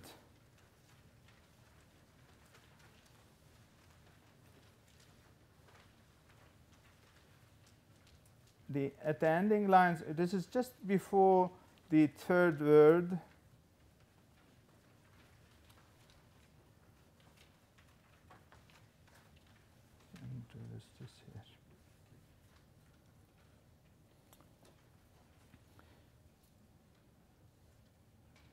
It says, God willing, once more the Arabs will give up despair and will stand together with the Turks, who are the heroic army of Islam, and will unfurl the banner of the Quran in every part of the world. Do I need to say anything about this passage? That this is actually a 1951 edition. We wouldn't expect Nursi to speak about a Turkish army back in 1911. Then there was the Ottoman army. In fact, the term Turkish didn't exist for the Turks, for the Ottomans, for the Arabs. It was basically a Western term at that time. Within this part, I will read you an Arabic term. Within this part, Nursi speaks about time. Actually, Hassan also quoted that one. He didn't read it, but it was on the screen. Time does not run in a straight line so that its beginning and end draw apart from one another. Quite the opposite. It moves in circle. It was on the screen. My translation is in spirals. Now the point is this. Nursi was trying to say that time is not a straight line that you won't turn back again, but it is a kind of spiral that you always pass through the same position. In logic, there is no such way of convincing people of saying, for example, very similar sentences in the Risale-I Nur. We will see, for example, every winter has a spring, every night has a morning. So one day we will see our own morning also. This is not logic. This is just beautiful use of language to convince the listeners. But if it is in Arabic and a strong Arabic, it's even more influencing. The Turkish and English translations refer to the movement of time as a cyclical movement or spiralistic movement. But the Arabic is, of course, Said Nursi didn't know the term spiral at that time. He says, تدور حركة وضعية في ضمن الترقي متصاعدا. For those of you who do not know Arabic, this says, while going up, it makes a movement of turning around. It doesn't stay there. It goes up also. So he is actually drawing a spiral in his mind, but he didn't know the word. He made it with a beautiful Arabic. I'm thinking of the Arabs who are known for their linguistic skills, particularly poetic skills, and I'm thinking of the learned, educated people listening to Said Nursi on that day. I would say at this point they will say, this young man is the master. He knows, they will say. I will give you other examples, but let us move to the next page where we will have a part of the third word. In the next page, on the left side, the last paragraph on the left side, it starts, however, sometimes in the past, lying abrogated this if there were advantages to be gained. Some scholars issued temporary fatwas in case if necessary or for benefit. But in this age, it continues. This is about lying. Nursi is referring to previous fatwas and cancelling them. Previously, some other fuqaha, meaning jurists, said that on condition that lying will be beneficent for the whole society, whole of the society, or for a family, lying can be, we call this white lies in English. I don't know that. Probably white lies. Nursi says, Nursi cancels without any question that fatwa. And even in 1911, not in 1951. The text is almost the same in 1911 and in 1951. And he says, either truth or silence. When you speak, either say the truth, or if it is dangerous for your society, for your family, not for yourself, just keep silent. But then, in 1951, he made an addition to this fatwa. So he is actually reviving his own fatwa in 1911. So in 1911, we know that either truth or silence. But in 1951, he says, this is the other part of the page, right-hand part, it says, since public order and security have been overturned through mankind's evident and ghastly lying and willful misrepresentation, and through its abuse of benefits, mankind is clearly commanded and compelled to close the third way. Third way meaning lying. Otherwise, the world wars, hideous revolutions, and decline and destruction that humanity has suffered in the past half century. Of course, from here you understand that this is an addition in 1951, because he is referring to the First and Second World Wars that didn't exist back in 1911. Will bring down some overwhelming disasters on man's head. But he adds an extra fatwa in the next paragraph. Indeed, everything you say must be true, but it is not right to say everything true. Everything you say, in a few lines later, everything you say must be the truth, but you do not have the right to say everything that is true. So he is actually adding a few lines of his fatwa back in 1911. He says, in 1911 he said either truth or silence, and in this case he said either truth or you have to keep silence. It's an obligation to keep silence on occasions. If telling that truth will be destructive for the society, you have to keep silent. This is an edition of 1951. I can say not edition, but maybe an explanatory note. Let us pass to fourth word. In the fourth word, you will find once again an explanation of a fatwa that he gave back in 1911. This is the first paragraph on the left-hand side. Since love and enmity are contrary to one another, like light and darkness, they cannot truly combine. I will read this from the 1911 one. Love and enmity are like light and darkness. They do not combine. Either love is predominant, in which case enmity is transformed into compassion, pity, and agony, or enmity is predominant, in which case love is transformed into friendly disagreement and non-involvement. But about whom? In 1911, Nursi does not refer to the objects of this enmity and love. In 1951, he completes his fatwa. For example, if love is truly present, then enmity will be transformed into pity and compassion. This is the position towards the believers. So you will certainly love the believers, but you may have a sense of enmity about them, but you have to convert this enmity to pity and compassion if they do something wrong. And then again, or if enmity is truly present in the heart, then love takes on the form of faint approval, not interfering and being apparently friendly. Of course, in 1911, the text was not this much open.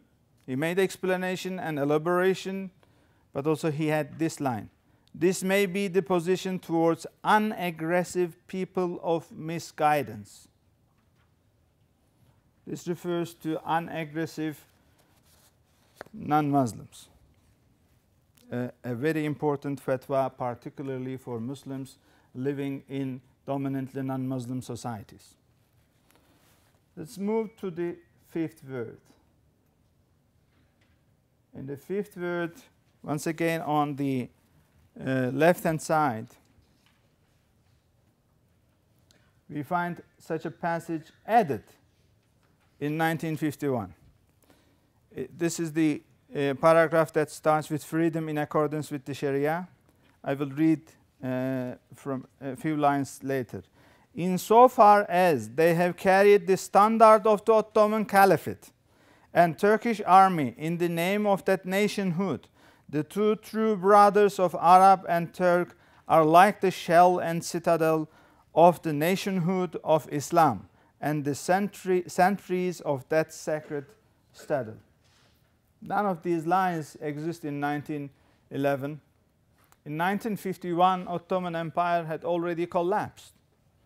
But Nursi had made that addition in 1922.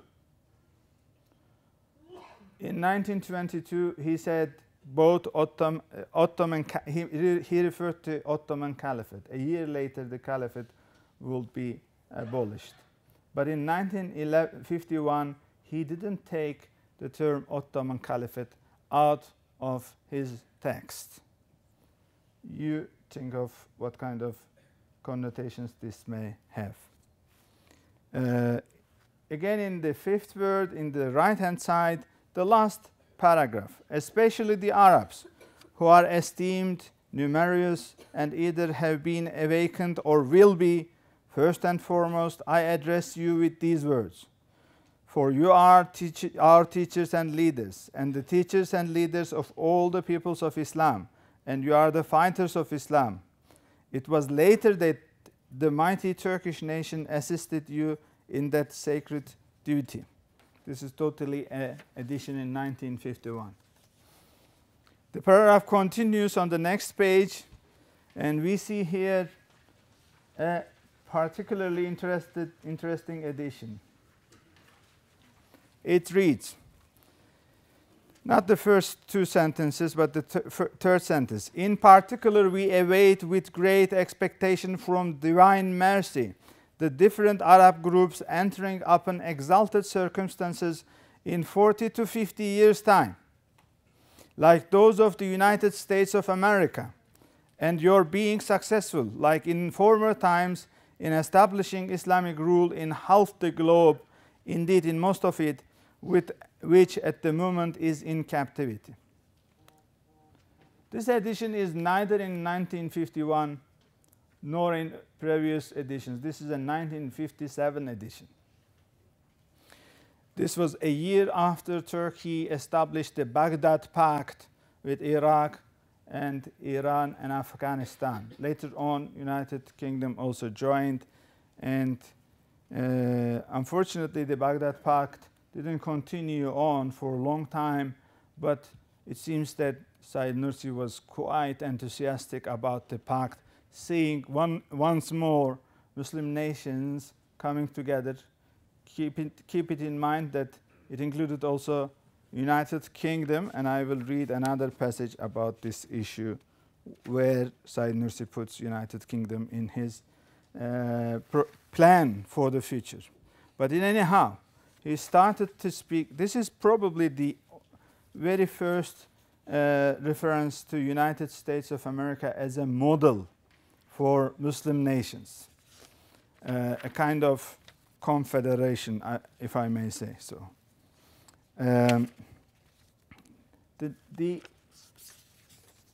I promised you to turn back to some I'm trying to jump so that I can finish earlier.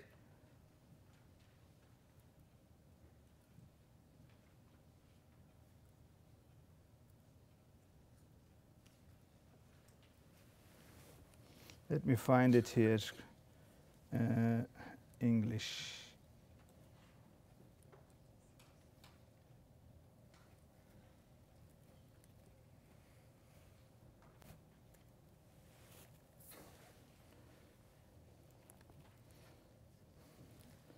Okay.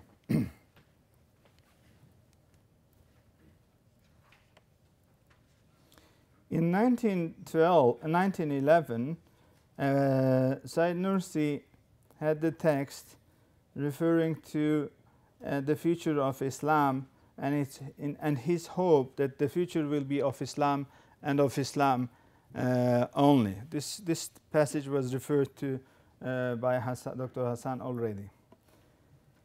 And he is saying this in 1912. Nevertheless, followers of other religions, including the most bigoted ones in both their religions and their lifestyles, the term lifestyle exists only in 1911, such as the Russians and the Englishmen, enter Islam day by day en masse in groups on the basis on cogent proofs, and had we displayed the perfections of the morality of Islam, certainly they would come in waves, in larger groups.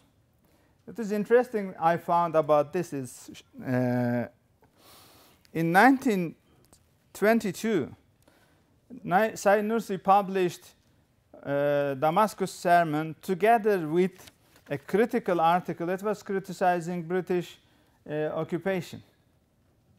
It was a very harsh text, actually.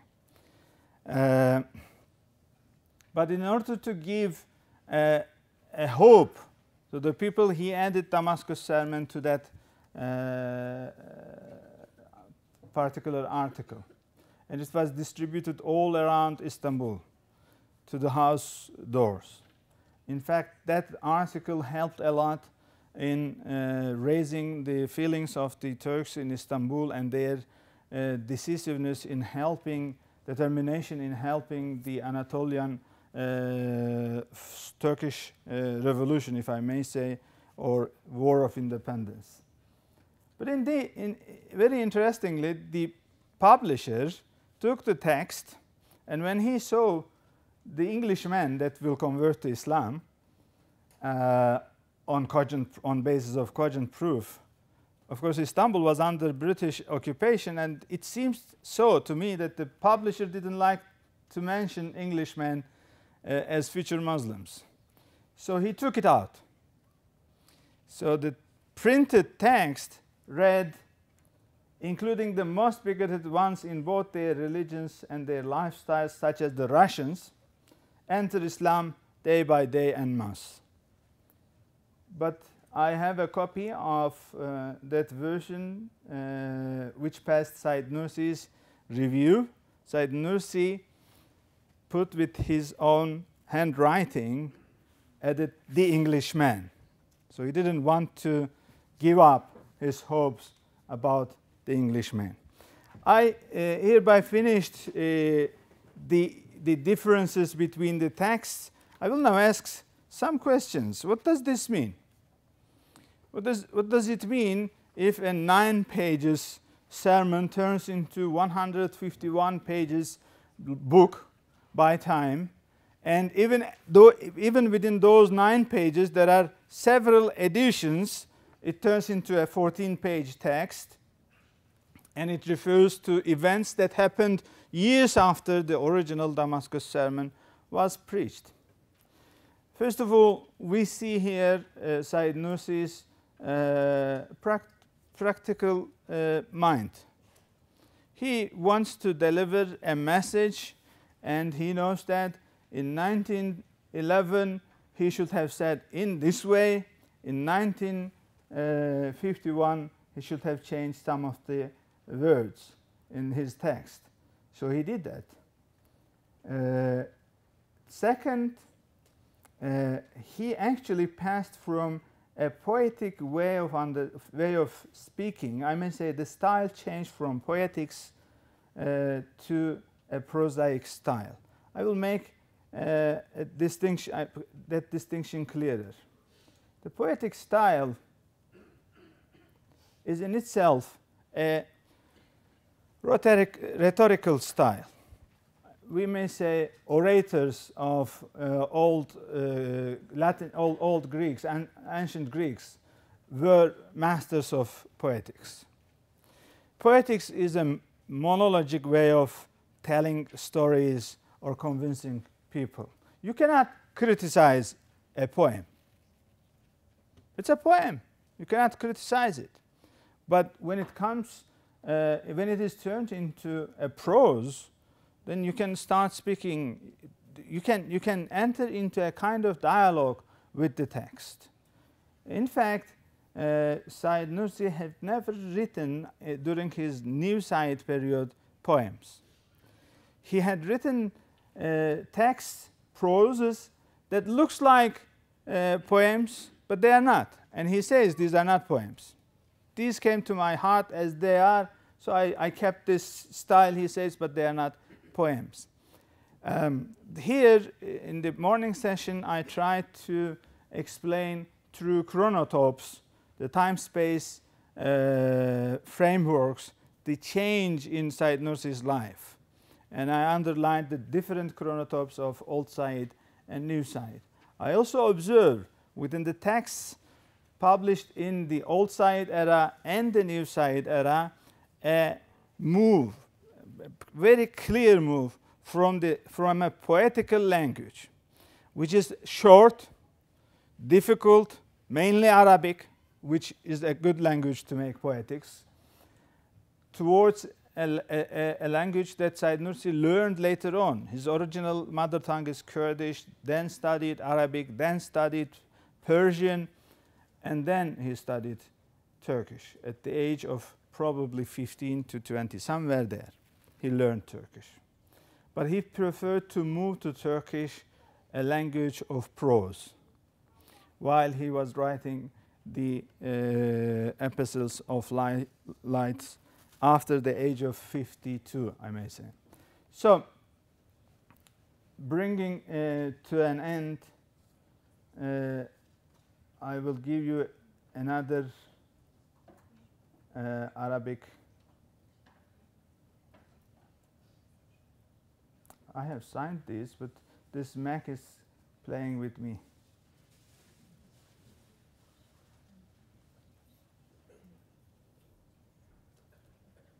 Okay, let us not force my chance. Bringing as to an end an observation is this.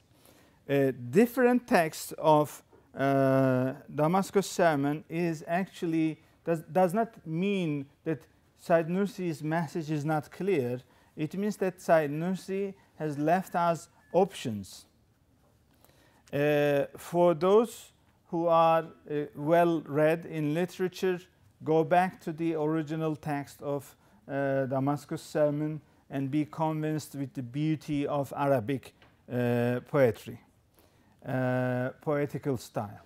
For those who are Turkish and better read in prose, go to 1951 or 57 versions. But keep in mind that Said Nursi changed some of the words according to the political situation of his time.